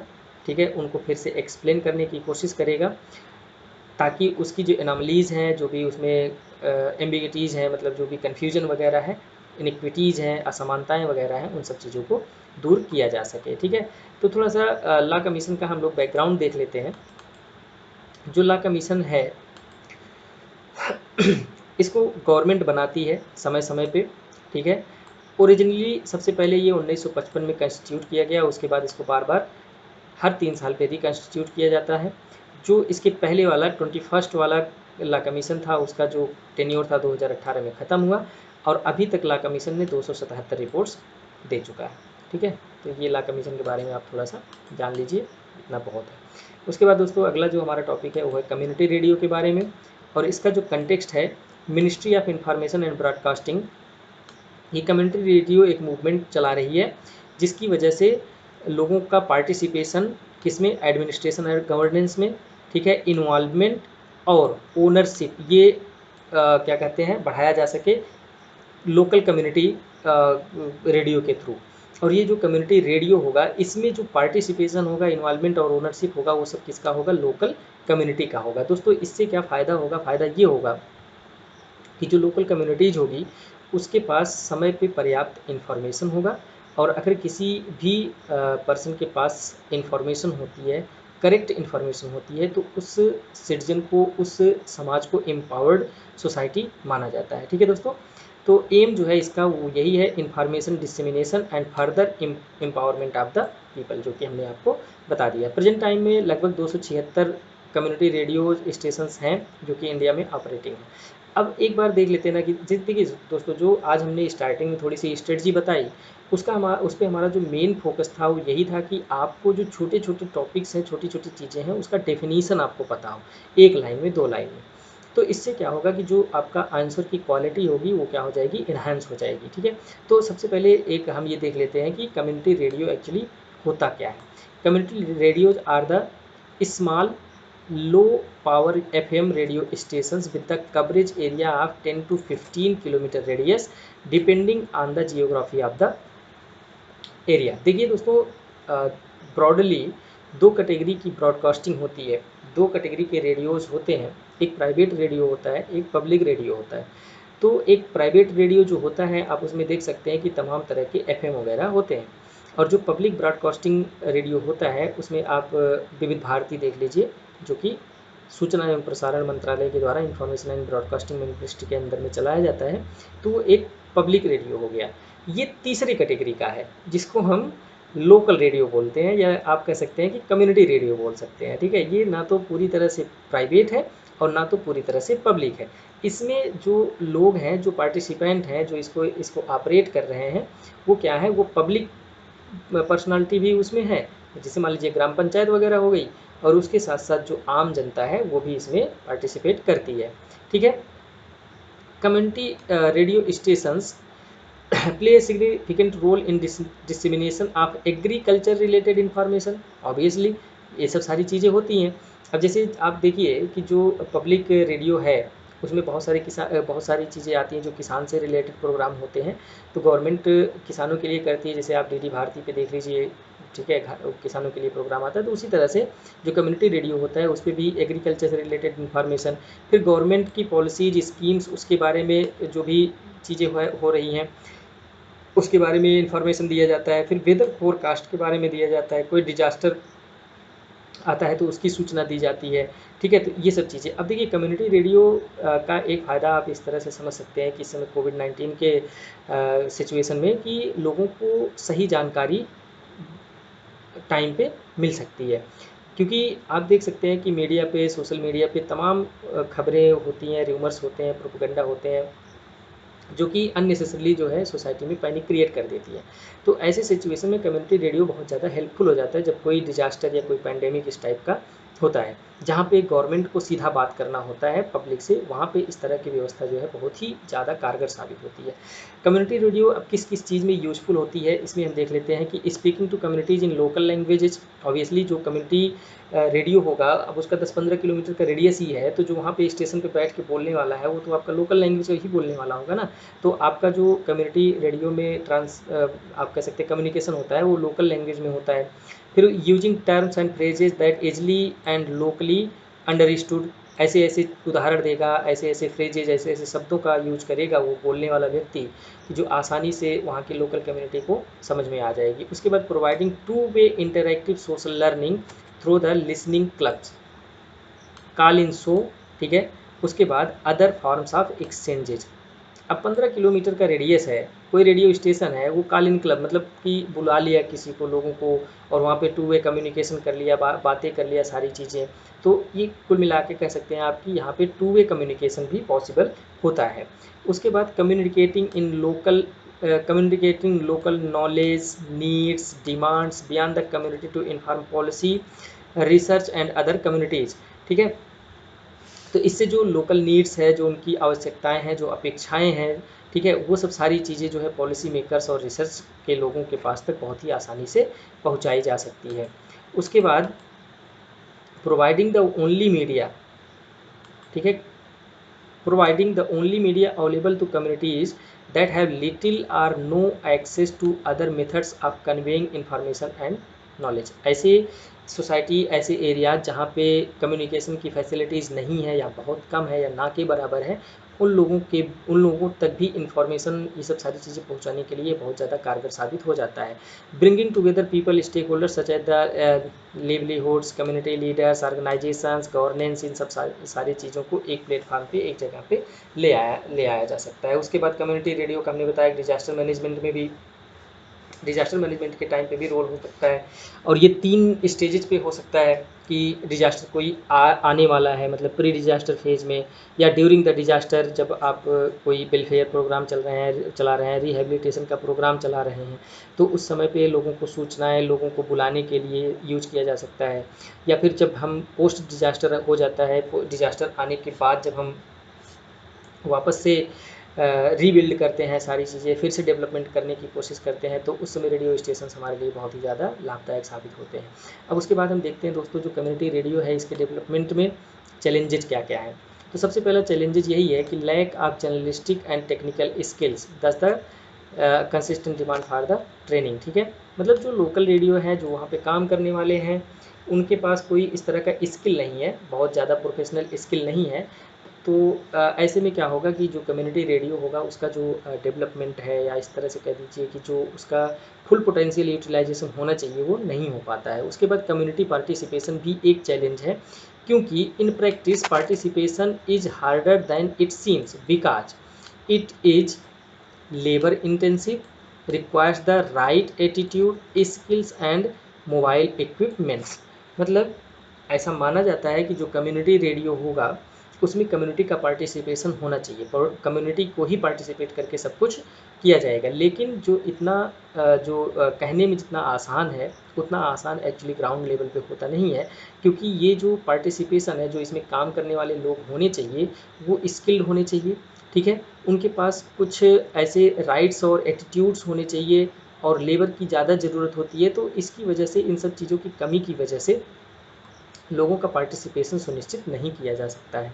ठीक है, without proper management skills as well as some knowledge of financial management and income generation, it is very hard to community radio to survive without donor funding. ठीक है, चूँकि अब आपके पास नौसिखिए रहेंगे, तो उनको कैसे पैसा कमाना है, कैसे कम्युनिटी जो रेडियो स्टेशन है उसको आगे बढ़ाना है, ठीक है, और उसमें जो भी रिसोर्स है उसको कैसे ऑप्टिमम यूज करना है, अगर इन सब चीज़ों की जानकारी उनके पास नहीं होगी, तो जो पैसा है, जो पैसा कमाने का तरीका होता है रेडियो स्टेशंस के थ्रू, वो चीज़ें नहीं हो पाएंगी। और ऐसे में बिना पैसे के वो कम्युनिटी रेडियो सर्वाइव नहीं कर पाएगा जब तक कि उनको कोई डोनेशन ना मिले। ठीक है, उसके बाद community radio is by definition relatively small and often situated in locations where basic services like constant energy supply are lacking। ठीक है, ऐसे ऐसे देखिए, कम्युनिटी रेडियो बाय डिफ़ॉल्ट ही इसका नेचर ही ऐसा है कि ऐसी जगह पे इसको इंस्टॉल करना है जहाँ पे और प्रॉपर सुविधाएं नहीं हैं। तो भाई, जहाँ पे प्रॉपर सुविधाएं नहीं हैं, तो वहाँ पे इलेक्ट्रिसिटी की गारंटी भी नहीं है। ठीक है, तो जो बेसिक रिक्वायरमेंट होती है, तो ऐसे में कम्युनिटी जब और सारे इन जो भी चीज़ें हैं, कम्युनिकेशन की चीज़ें हैं, वो सर्वाइव नहीं कर पा रही हैं, तो वहाँ पे कम्युनिटी रेडियो भी नहीं चल पाएगा। ठीक है, due to these conditions equipment suffers and needs to be vigorously maintained and regularly replaced। ऐसे कंडीशन में क्या होता है कि जो भी आपका इक्विपमेंट है, जो भी आपने सामान वहाँ पे लगाया है, उसको बहुत ही जल्दी जल्दी रिप्लेस करना पड़ता है, या फिर उसके मेंटेनेंस में बहुत ज़्यादा लेबर भी लगता है, कॉस्ट भी लगता है। ठीक है, absence of clear regulatory framework in which community radio operates. जो रेगुलेटरी फ्रेमवर्क है कम्युनिटी रेडियो का, कम्युनिटी रेडियो के ऑपरेशंस का, जैसे देखिए प्राइवेट जो आपके एफएम वगैरह हैं, तो उनके लिए कुछ ना कुछ रूल बनाया गया है, कुछ फ्रेमवर्क बनाया गया है जिस पे वो काम करते हैं। लेकिन जो कम्युनिटी रेडियो है, इस पर कोई विशेष रेगुलेटरी फ्रेमवर्क नहीं बनाया गया है। तो ये है कुछ कम्युनिटी रेडियो के चैलेंजेज। उसके बाद हम देखते हैं सेडिशन लॉ इन इंडिया। एक दो टॉपिक और है दोस्तों, उसको ख़त्म करके तब बंद करते हैं। तो जो इसका कंटेक्स्ट है, एक्चुअली सुप्रीम कोर्ट में एक आप ये समझ लीजिए कि एक रेट दायर किया गया था, और वो चाहते थे कि जो आपका सेडिशन है उसका जो केस है, क्रिमिनल केस है, उसके लिए कुछ सुप्रीम कोर्ट गाइडलाइंस दे। लेकिन सुप्रीम कोर्ट ने अभी इस पे सुनने से मना कर दिया। तो ये इसका कंटेक्स्ट है। अब देखिए, ये सेडिशन जो है, देशद्रोह जिसे बोलते हैं, ये सेडिशन हमेशा से न्यूज़ में रहा है, हमेशा न्यूज़ में रहता है। कुछ लोग कहते हैं कि इसको हटा देना चाहिए, ये डेमोक्रेसी पे धब्बा है, और कुछ लोग ये कहते हैं कि नहीं, ये डेमोक्रेसी को बचाने के लिए ज़रूरी है। तो ये हमेशा न्यूज़ में रहता है, और ऑफनली आप न्यूज़पेपर में भी पढ़ते होंगे, सेडिशन के बारे में बात की जाती है। तो उसी के कंटेक्स्ट में हम इस पर बात करने वाले हैं। तो सबसे पहले देख लेते हैं कि अंडर द आईपीसी सेडिशन किसे कहते हैं। दोस्तों, इतना बड़ा सा ये लैंग्वेज लिखा है, आप इसको आराम से पढ़िए, नो डाउट, मैं इसमें कोई नहीं कहूँगा, लेकिन जो आसान भाषा में सेडिशन का मतलब होता है, आप उसको ये समझ लीजिए कि आप अगर कोई भी डिसअफेक्शन, इस वर्ड को आप ध्यान दीजिए कि अगर डिसअफेक्शन शो करते हैं कंट्री के लिए तो वो सेडिशन होगा। ठीक है, आप जो है कोई भी किसी भी तरह का डिसअफेक्शन, मतलब कि प्यार शो नहीं करते हैं, तो ये सेडिशन के रूप में माना जाएगा। अब सोचिए कि कितना वेग है, कितना वेग टर्म है कि डिसअफेक्शन। अब इसको हम एक डेफिनेशन इसका पढ़ते हैं। जो सेक्शन 124A है आईपीसी का, वो डिफाइन करता है कि offence committed when any person by word, बोल के, either by spoken or written, बोल के, शब्दों से या लिख के, या फिर किसी साइन से कोई निशान चिन्ह दिखा करके, या फिर by visual representation or otherwise, इसके अलावा भी इसमें एक शब्द लिखा है अदरवाइज। ठीक है, brings or the attempt to bring into hatred or contempt or excite or attempt to excite disaffection। ठीक है, this word is important for your definition, disaffection towards the government established by the law in India। अगर आप किसी भी तरह का disaffection show करते हैं किसके, ऐसी गवर्नमेंट के अगेंस्ट जो कि लॉ के द्वारा इस्टेब्लिश की गई है, तो वो किसके कैटेगरी में आ जाएगा, सेडिशन के कैटेगरी में आ जाएगा। ठीक है, अब अगर आपको आपके ऊपर सेडिशन चार्ज इस्टेब्लिश हो जाता है तो आपको पनिशमेंट क्या क्या मिल सकता है, ये देखिए। Sedition is a non billable offence, मतलब कि आपको बेल नहीं मिलेगी इसमें अगर आप सेडिशन के तहत अंदर जाते हैं तो। ठीक है, उसके बाद punishment under section 124A ranges from the imprisonment up to 3 years to a life term. मतलब अब वो डिपेंड करता है कि कोर्ट आपको 3 साल के लिए जेल भेजती है या फिर जीवन भर के लिए। उसके बाद फाइन में भी एडेड, फाइन भी हो सकता है आपको देना पड़े। उसके बाद a person charge under this law board from the government job, सरकारी नौकरी तो भूल जाओ अगर आपके ऊपर सेडिशन लग गया तो। They have to live without their passport and must produce themselves in the court at all times as and when required. जब भी उनको कोर्ट में बुलाया जाएगा तो उनको कोर्ट में जाना होगा। तो ये जो है कुछ पनिशमेंट्स हैं जो कि अभी तक जितने भी चीज़ हमने देखी, इसमें सेडिशन में सारी चीज़ें लगभग आपको वेग दिख रही होंगी, इसमें बहुत ज़्यादा क्लैरिटी नहीं है। और यही कारण है कि सेडिशन जो है हमेशा न्यूज़ में रहा है, हमेशा कंट्रोवर्सी में रहता है, क्योंकि इसमें जो भी चीज़ें लिखी गई हैं वो पूरी तरह से क्लियर कट नहीं लिखी गई हैं। और इसका कारण दोस्तों यही है कि जो हमारी आईपीसी सीआईपीसी ये 1850 1860s में बनी है, और उस टाइम पे कॉलोनियल गवर्नमेंट थी तो वो अपने अकॉर्डिंग ये सब सारे रूल्स बनाए थे। और ये जो सेडिशन लॉ आया था ये तो स्पेशली जो है इंडियंस का जो एक्टिविटी हो रही थी उसको कंट्रोल करने के लिए, इंडियंस को अप्रेस करने के लिए, सप्रेस करने के लिए ये लाया गया था। तो ऑब्वियसली इसमें बहुत ज़्यादा क्लियर कट चीज़ें नहीं जो है रखी जाती हैं। तो एक इंटरेस्टिंग फैक्ट ये भी है कि बाल गंगाधर तिलक भी इसी सेडिशन एक्ट के अंदर ही उनको इसी में चार्ज करके उनको जो है अंदर किया गया था। जब वो मराठा और केसरी में कुछ प्लेग के बारे में गवर्नमेंट के प्रति डिसअफेक्शन उन्होंने दिखाया था, प्लेग के बारे में उन्होंने बोला था, अपना जो उनकी पत्रिका चलती थी ना दो, मराठा और केसरी करके, तो उसमें उन्होंने लिखा था, जिसकी वजह से उनको जेल में भेज दिया गया था। आगे देखते हैं इसमें क्या और मुद्दा है। तो अगर हमको सपोर्ट में लिखना है, देखिए बैलेंस्ड आंसर, बैलेंस्ड तैयारी यही होती है कि आपके पास दोनों तरह के पॉइंट्स हों। तो अगर हमको सेडिशन को सपोर्ट करना है, इस लॉ को सपोर्ट करना है, तो हमारे पास क्या क्या पॉइंट्स हो सकते हैं। तो सबसे पहले यही कि एंटी नेशनल सेशनिस्ट और टेररिस्ट जो एलिमेंट्स हैं उनको दबाने के लिए हम इसको कर सकते हैं। उसके बाद कई बार ऐसा होता है कि elected government from the attempt to overthrow, कोई भी गवर्नमेंट को ओवरथ्रो नहीं कर सकती है अगर सेडिशन लॉ हमारे पास होगा। ठीक है, फिर उसके बाद द कंटिन्यूड और existence government establish by law is essential condition for the stability of the state. Obviously अगर कोई भी गवर्नमेंट है, ठीक है, अगर उसको हम वो कंटिन्यू है 5 साल के लिए अगर इलेक्ट की गई है और 5 साल तक काम वो करती है, तो ऐसे जो गवर्नमेंट होगी उसको हम स्टेबल बोलेंगे। ऐसी जो डेमोक्रेसी होगी उसको हम स्टेबल बोलेंगे। ठीक है, उसके बाद इफ़, देखिए पिछले लेक्चर में हमने पढ़ा था कंटेम्प्ट ऑफ कोर्ट। अगर कंटेम्प्ट ऑफ कोर्ट हो सकता है तो फिर कंटेम्प्ट ऑफ गवर्नमेंट क्यों नहीं, ये भी एक बहुत ही वैलिड आर्ग्यूमेंट है, आप इसको लिख सकते हैं। उसके बाद many districts in different states are affected by the Maoist insurgency. आप जानते हैं रिबेल ग्रुप्स के द्वारा और मिलिट्री आउटफिट्स हैं, इन सब के द्वारा अफेक्टेड है, तो यूजुअली वो क्या करते हैं कि जैसे भी माओइस्ट हैं तो वो क्या कहते हैं कि हम गवर्नमेंट को उखाड़ फेंकेंगे, तो ओवरथ्रो करने की ही बात कर रहे हैं वो।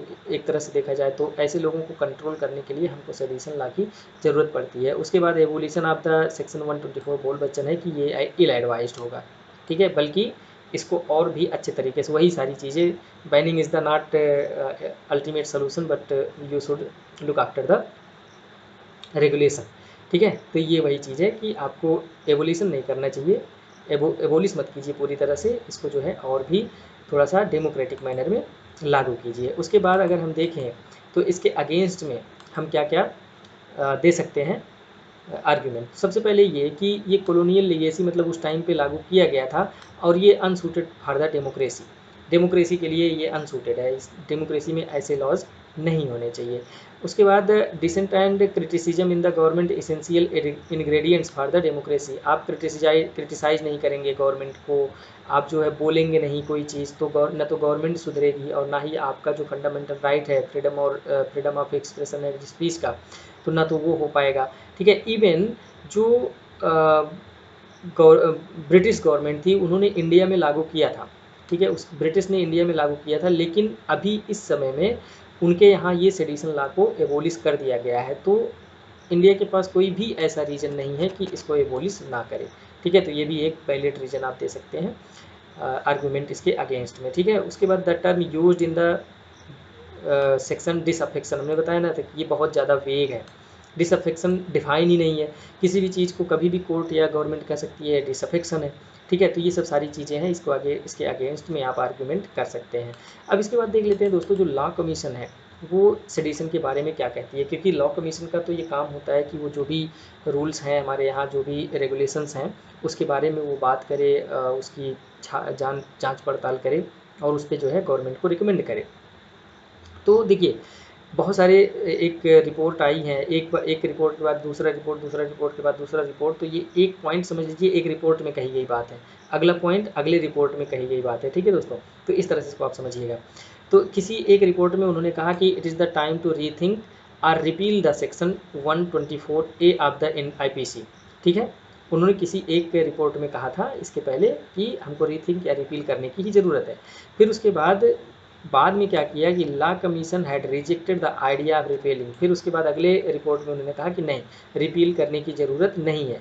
इवन 1971 में उन्होंने कहा, लॉ कमीशन ने कहा कि इसका जो स्कोप है इसको और बढ़ा देना चाहिए, इसमें और भी सारी चीज़ें इंक्लूड कर देना चाहिए, जैसे कि कॉन्स्टिट्यूशन, अगर आप वायलेशन ऑफ कॉन्स्टिट्यूशन हो रहा है, violation of the legislature and judiciary हो रहा है, in addition to the government to the establish by law, पहले यही था, उसके बाद इन सब चीज़ों को भी इसमें जोड़ देना चाहिए, ठीक है। अगर इनके अगेंस्ट जो है कोई डिसअफेक्शन होता है तो ये टॉलरेट नहीं किया जाएगा, ऐसा लॉ कमीशन का मानना था। दोस्तों ऐसा 1971 में क्यों हुआ था, आप समझ सकते हैं कि उस समय किसकी गवर्नमेंट थी सेंटर में। तो जो सेडिशन एक्ट था और फिर उसके बाद आप इमरजेंसी वाला थोड़ा सा पीरियड याद करिएगा दिमाग में, मैं कुछ नहीं बोल सकता यहाँ पे, आप अपने दिमाग में याद करिए कि इमरजेंसी वाला सिचुएशन क्या था और 1971 में गवर्नमेंट किसकी थी और लॉ कमीशन इस्टेब्लिश किसके द्वारा किया जाता है और उसमें जो मेंबर्स होते हैं उसका सिलेक्शन कौन करता है और उसके बाद उसके रिपोर्ट्स को मानना या ना मानने का अधिकार किसके पास है, ठीक है। तो ये एक 3 रिपोर्ट थी, 3 रिपोर्ट में एक रिपोर्ट में तो कहा कि हमको रिपील या रीथिंक करने की बात है, करना चाहिए, लेकिन अगले ही रिपोर्ट में कहता है कि नहीं, रिपील तो नहीं कर सकते, ठीक है, और बिल्कुल इसको हम मानेंगे ही नहीं।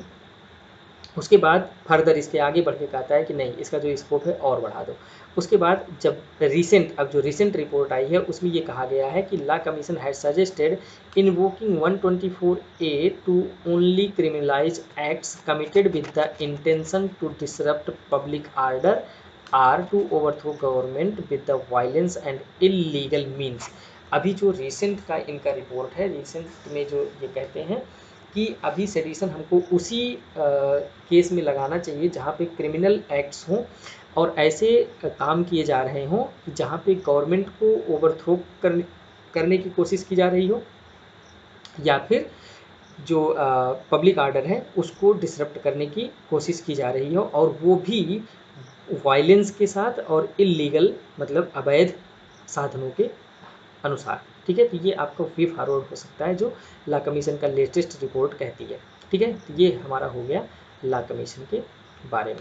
आगे बढ़ते हैं, एपिडेमिक डिजीज़ एक्ट के बारे में पढ़ेंगे, उसके बाद एक commodity act, essential commodity act है, उसके बाद खत्म हो जाएगा। देखिए एपिडेमिक डिजीज़ एक्ट ये इंपॉर्टेंट क्यों है, 1897 में ये लागू हुआ था, आया था, तो ये कोविड-19 के चक्कर में ही इसको जो है अभी फिर से लागू किया गया है। तो जो एपिडेमिक डिजीज़ एक्ट है ये क्या है, it is the routinely enforce across the country dealing with the outbreak of disease such as swine flu, dengue, cholera, ये सब सारी चीज़ों को डील करने के लिए इसको बार हमेशा मतलब टाइम टाइम पे इसको लागू किया जाता है। It was introduced by the colonial government tackle the endemic bubonic plague हुआ था जो 1890s में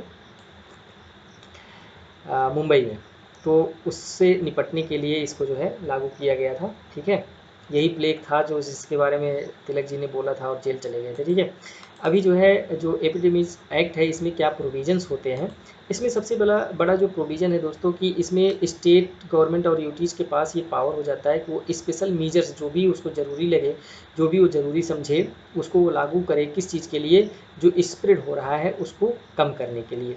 ठीक है, जो भी आउटब्रेक हो रहा है उसको कम करने के लिए। उसके बाद it also empowers the state to prescribe such temporary regulations to be observe by the public और बाय एनी पर्सन और class self deem necessary to prevent the outcome. वो किसी भी व्यक्ति पर, किसी भी ऑर्गेनाइजेशन पर, किसी भी इंडिविजुअल पर कोई भी किसी भी तरह का रेगुलेशन लगा सकता है अगर उस रेगुलेशन को लगाने के पीछे यह कारण है कि वो आउटब्रेक को रोकना चाहता है, तो ये स्टेट के पास पावर होता है। उसके बाद स्टेट गवर्नमेंट में take special measures to prescribe the regulations for the travelling by railway और अदरवाइज। उसके बाद सेग्रीगेशन जिसको हम आइसोलेशन बोलते हैं। फिर उसके बाद इन हॉस्पिटल टेम्परेरी एकोमोडेशन और otherwise a person suspected by the inspecting officer of being infected with any such disease. ठीक है, तो ये सब सारे पावर स्टेट को मिल जाते हैं। उसके बाद it also provide the penalties for disobeying any regulations or order made under the act.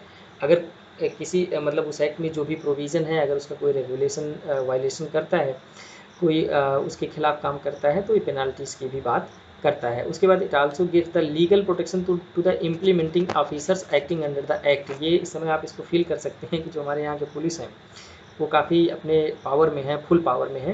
तो ये जो पावर उनको मिला है वो कहाँ से मिला है, एपिडेमिक डिजीज़ एक्ट 1897 से। ठीक है, आगे बढ़ते हैं।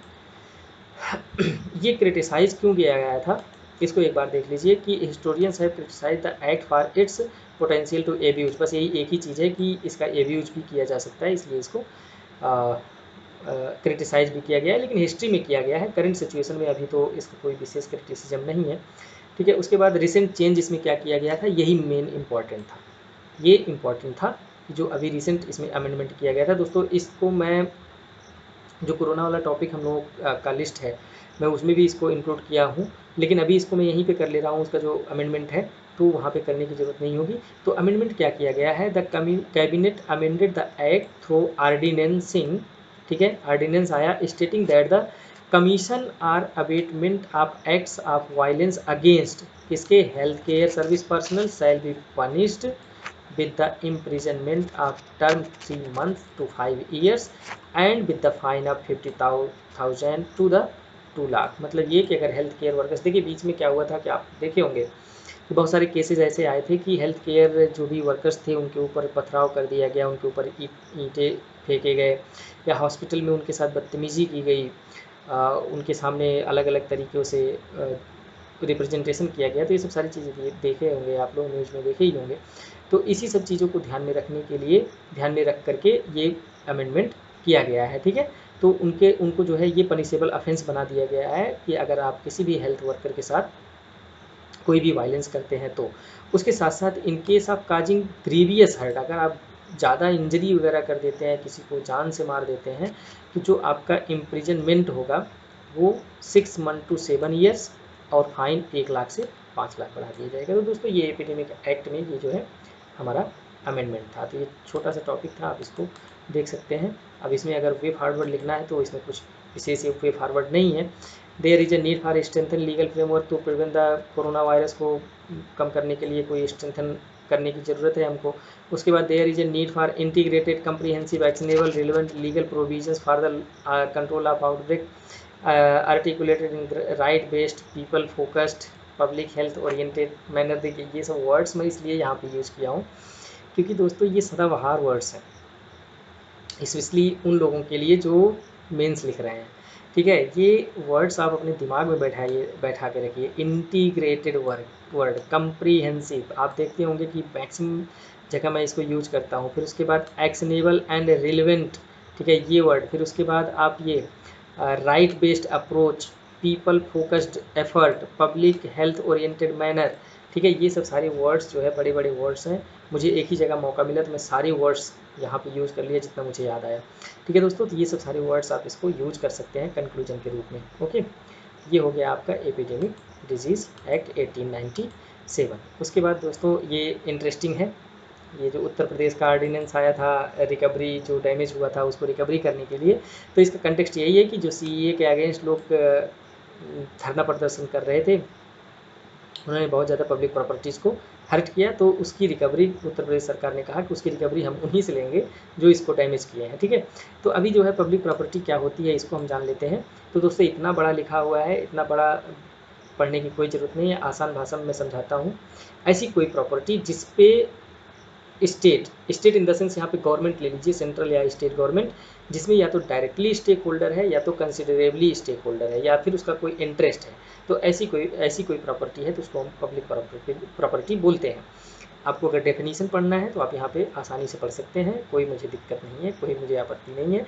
लेकिन आसान भाषा में सिर्फ यही है कि पब्लिक प्रॉपर्टी का मतलब है ऐसी प्रॉपर्टीज जिसपे गवर्नमेंट का डायरेक्ट या इनडायरेक्ट कुछ लेना देना है, कुछ इंटरेस्ट है, उसको हम पब्लिक प्रॉपर्टी बोलते हैं। ठीक है दोस्तों, ये हो गया पब्लिक प्रॉपर्टी। अब ये देख लेते हैं कि जो इसमें जो ऑर्डिनेंस आया था, हालांकि ऑर्डिनेंस के बारे में डायरेक्ट मुझे लगता नहीं कि पूछेगा, लेकिन फिर भी आपको इसके कुछ हाइलाइट्स, इसमें जो प्रोविजंस थे उसके बारे में थोड़ा बहुत पता होना चाहिए। सबसे पहले ये एक क्लेम ट्रिब्यूनल की बात करता है, मतलब ऐसे ट्रिब्यूनल की बात करता है, एक ट्रिब्यूनल सेटअप करेगा जो कि उसको क्लेम करेगा, जो भी आपका डैमेज हुआ है उसको वो क्लेम करेगा, और इसको सिविल कोर्ट का पावर भी दिया जाएगा। ठीक है, और उसके बाद अगर जो ये क्लेम ट्रिब्यूनल है जब ये पास कर देगा, जब ये इस्टेब्लिश कर देगा कि हाँ इस बंदे ने, इस व्यक्ति ने जो है डैमेज किया है, तो उसका नाम, एड्रेस, ये सब सारी चीज़ें पब्लिक में पब्लिश कर दी जाएंगी।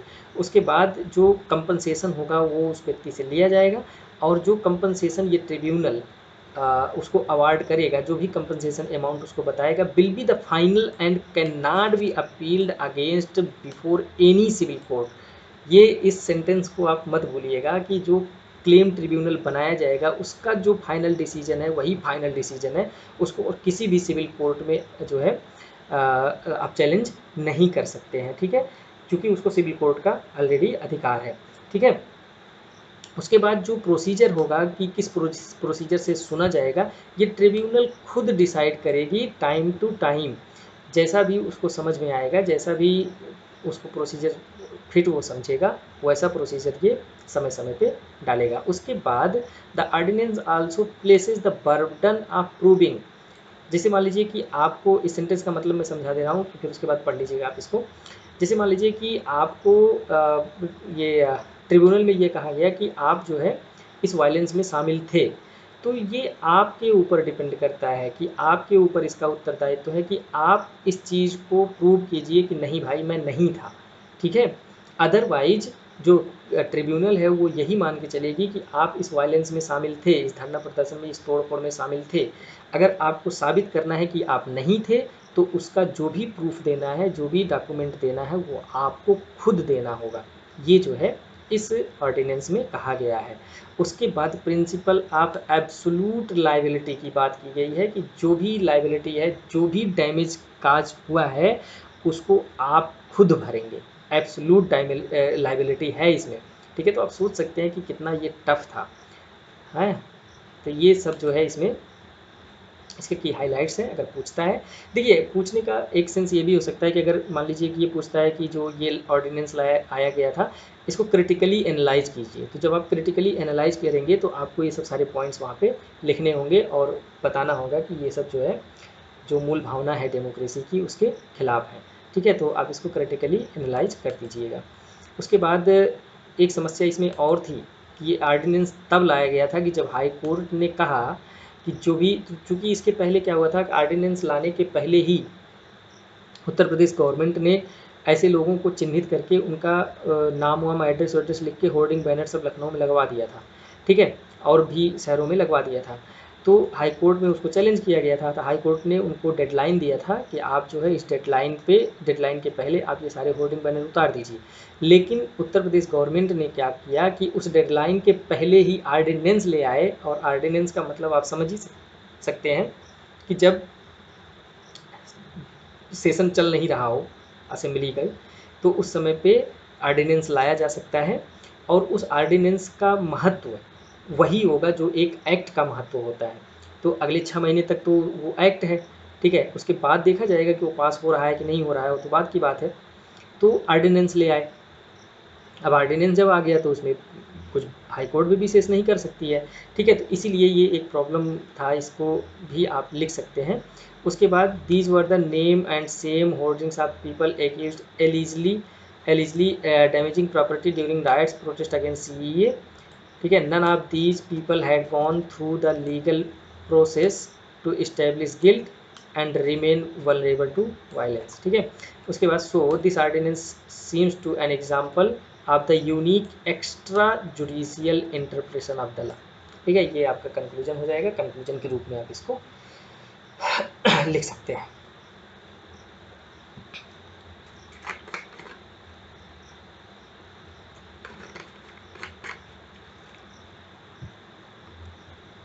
आगे बढ़ते हैं। अगला ये लास्ट टॉपिक है दोस्तों, थोड़ा सा लंबा आज है अपना लेक्चर, लेकिन अपना सब चाय नाश्ता स्नैक वगैरह सब लेके बैठिए, और बीच में आप पानी वानी भी पी लीजिए, ठीक है। ये एसेंशियल कमोडिटी एक्ट है, बस इसी को ख़त्म करके बंद करेंगे। कंटेक्स्ट क्या है कि गवर्नमेंट ने हैंड सैनिटाइज़र को जो है और मास्क को, इसको एसेंशियल कमोडिटी के रूप में घोषित किया गया है, ठीक है। क्यों? क्योंकि आप इसको समझ ही सकते हैं कि इसकी बहुत तेज़ी से प्राइस बढ़ रही थी, इसकी होर्डिंग हो रही थी, तो इन सब चीज़ों से बचने के लिए, इस सब चीज़ों से बचाने के लिए इसको जो है एसेंशियल कमोडिटी के रूप में घोषित कर दिया गया। और एसेंशियल कमोडिटी को डिफाइन करने का बहुत ही मज़ेदार डिफिनीशन है इसका। The act defines an essential commodity as simply a commodity specified in the schedule, ठीक है, जो स्पेशल एसेंशियल कमोडिटी का स्केड्यूल है, उसके स्केड्यूल में जो भी चीज़ें लिखी गई हैं वो क्या है, एसेंशियल कमोडिटी है, यही इसका डेफिनेशन है दोस्तों। यही चीज़ें मैं बार बार कहता हूँ कि बहुत सारी चीज़ें इतना सिंपल होती हैं कि आप उसको स्किप कर देते हैं, लेकिन इस एग्ज़ाम में क्या होता है, वो आपके लिए आपको इन्वर्सली इफेक्ट करने लगता है, बैडली इफेक्ट करने लगता है। तो क्यों इसको छोड़ना, इतना तो आसान सा है। एसेंशियल कमोडिटी आता है तो इसको एक लाइन लिख दीजिए, essential commodities are those commodities which are listed in the schedule of the essential commodity act 1955, बात खत्म हो गया। फिर उसके बाद the act empowers the central government to add new commodities or in the essential list, ठीक है। जब भी नीड एराइज हो तो उसमें नए एसेंशियल कमोडिटीज़ को सेंट्रल गवर्नमेंट ऐड कर सकती है या फिर रिमूव कर सकती है, ये सेंट्रल गवर्नमेंट को पावर है। उसके बाद over the years central government ने बहुत सारे ऐसे जो कमोडिटीज़ हैं उनको एसेंशियल कमोडिटीज़ घोषित किया गया है। बहुत सारी दवाइयाँ हैं, फर्टिलाइजर्स है, सीरियल्स है, पल्सेज हैं, शुगर है, पल्सेज एडिबल ऑयल्स हैं, ये सब पेट्रोलियम है, ठीक है। और उसके बाद सर्टेन क्रॉप्स हैं, ये सब सारी चीज़ें समय समय पर जो है सेंट्रल गवर्नमेंट ने एसेंशियल कमोडिटी के रूप में घोषित किया है। उसके बाद इसकी नीड क्या थी, हमने बता ही दिया कि कोरोना वायरस पैंडेमिक टाइम पे उसकी प्राइस बहुत बढ़ रही थी, होर्डिंग बहुत बढ़ रही थी, तो उसको कम करने के लिए जो है ये लाया गया था। उसके बाद शॉर्टेज को कम करने के लिए, होर्डिंग को कम करने के लिए, ये सब सारी चीज़ों को कम करने के लिए ये सब इसकी ज़रूरत पड़ती है। In the present situation the government can intervene in regulate the supply and pricing of the mask and hand sanitiser and also notify their stock holding limit, ठीक है। तो ये उसका नीड है, इसकी आवश्यकता है। उसके बाद powers of UTs and state government, जब एसेंशियल कमोडिटी एक्ट लागू होता है, मतलब या इस एक्ट के तहत जो स्टेट और यूटीज़ हैं उनके पास क्या क्या पावर हैं, तो ये कहता है कि act on notification are issued by the centre and implement the regulations, कोई भी अगर कोई रेगुलेशंस या नोटिफिकेशन सेंट्रल गवर्नमेंट के द्वारा दी जाती है तो स्टेट्स और यूटीज़ को उसको लागू करना पड़ेगा। And the act empowers the center to order states to impose the stock limit to bring the holder to the task in order to smoothen supplies and cool prices, मतलब ये कि central government state governments को advice दे सकती है या कोई notice issue कर सकती है कि आप किसी भी कमोडिटी का जो अपर लिमिट है स्टॉक का उसको जो है डिफाइन कीजिए, ठीक है। तो ये ज़रूरत के हिसाब से स्टेट गवर्नमेंट या सॉरी सेंट्रल गवर्नमेंट करती है कि इतना स्टॉक हो सकता है, इससे ज़्यादा स्टॉक नहीं रख सकते हैं आप। तो ये डायरेक्टिव्स देगा स्टेट गवर्नमेंट को और स्टेट गवर्नमेंट उसको इम्प्लीमेंट करेगा, लोगों को बताएगा, जो भी बिजनेसमैन है, जो भी इंडस्ट्री के लोग हैं, उनको बताएगा कि आप इससे ज़्यादा स्टॉक होल्डिंग मत कीजिए, अदरवाइज आपके ऊपर पेनाल्टी लग सकती है। उसके बाद generally the central specifies the upper limits, इसकी हमने बात ही कर लिया कि स्टॉक होल्डिंग का वो जो है अपर लिमिट सेट करेगा और स्टेट को बताएगा कि कितनी लिमिट होनी चाहिए। In case state doesn't want to accept the centre suggestion in implementing any provision of the act it can do so. मतलब ये कि सेंट्रल गवर्नमेंट की अगर कोई बात स्टेट को अच्छी नहीं लगती है, वो अपनी तरह से कुछ लागू करना चाहता है, तो वो कर सकता है, ऐसा इसे इसेंशियल कमोडिटी एक्ट में कहा गया है, ठीक है। उसके बाद इम्प्लीमेंटेशन इसका कौन करेगा? Food and civil supply authorities execute the provision. उसके बाद agencies of the state government and union territory administration are empowered to the conduct raids and catch violators. Raid डाल सकता है स्टेट गवर्नमेंट की जो भी अथॉरिटी होगी या यूटीज़ की जो भी अथॉरिटी होगी। और उसके साथ साथ ये जो भी अथॉरिटीज़ होंगी, ये बिजनेसमैन के प्रीमाइसेस में जाकर के रेड मार सकते हैं, किसके साथ? लोकल पुलिस के साथ, जिनके पास अरेस्ट करने का भी पावर होता है, ठीक है। तो ये इम्प्लीमेंटेशन हो गया और इसेंशियल कमोडिटी एक्ट 1955 पढ़ लिया दोस्तों। आज का जो लेक्चर था उसमें हमने सबसे पहले तो हम थोड़ा कुछ स्ट्रेटजी के बारे में हमने बताया, और आप हमको ज़रूर फीडबैक दीजिएगा कि जो स्ट्रेटजी हमने बताया कि वो कितना आपके लिए इम्पैक्टफुल रहा, एक दो दिन लागू करके या अभी से ही, या आपको वो चीज़ समझ में आई, तो आप उसको ज़रूर हमको कमेंट बॉक्स में बताइएगा। और उसके साथ साथ दोस्तों जो भी वीडियोज़ हैं, जो भी लेक्चर्स हैं, उसको आप अपने फेलो एस्पिरेंट्स में शेयर कीजिए, चैनल को सब्सक्राइब कीजिए। और आज के लिए बस इतना ही, मिलते हैं अगले लेक्चर में, तब तक के लिए नमस्कार। Thanks for watching this video.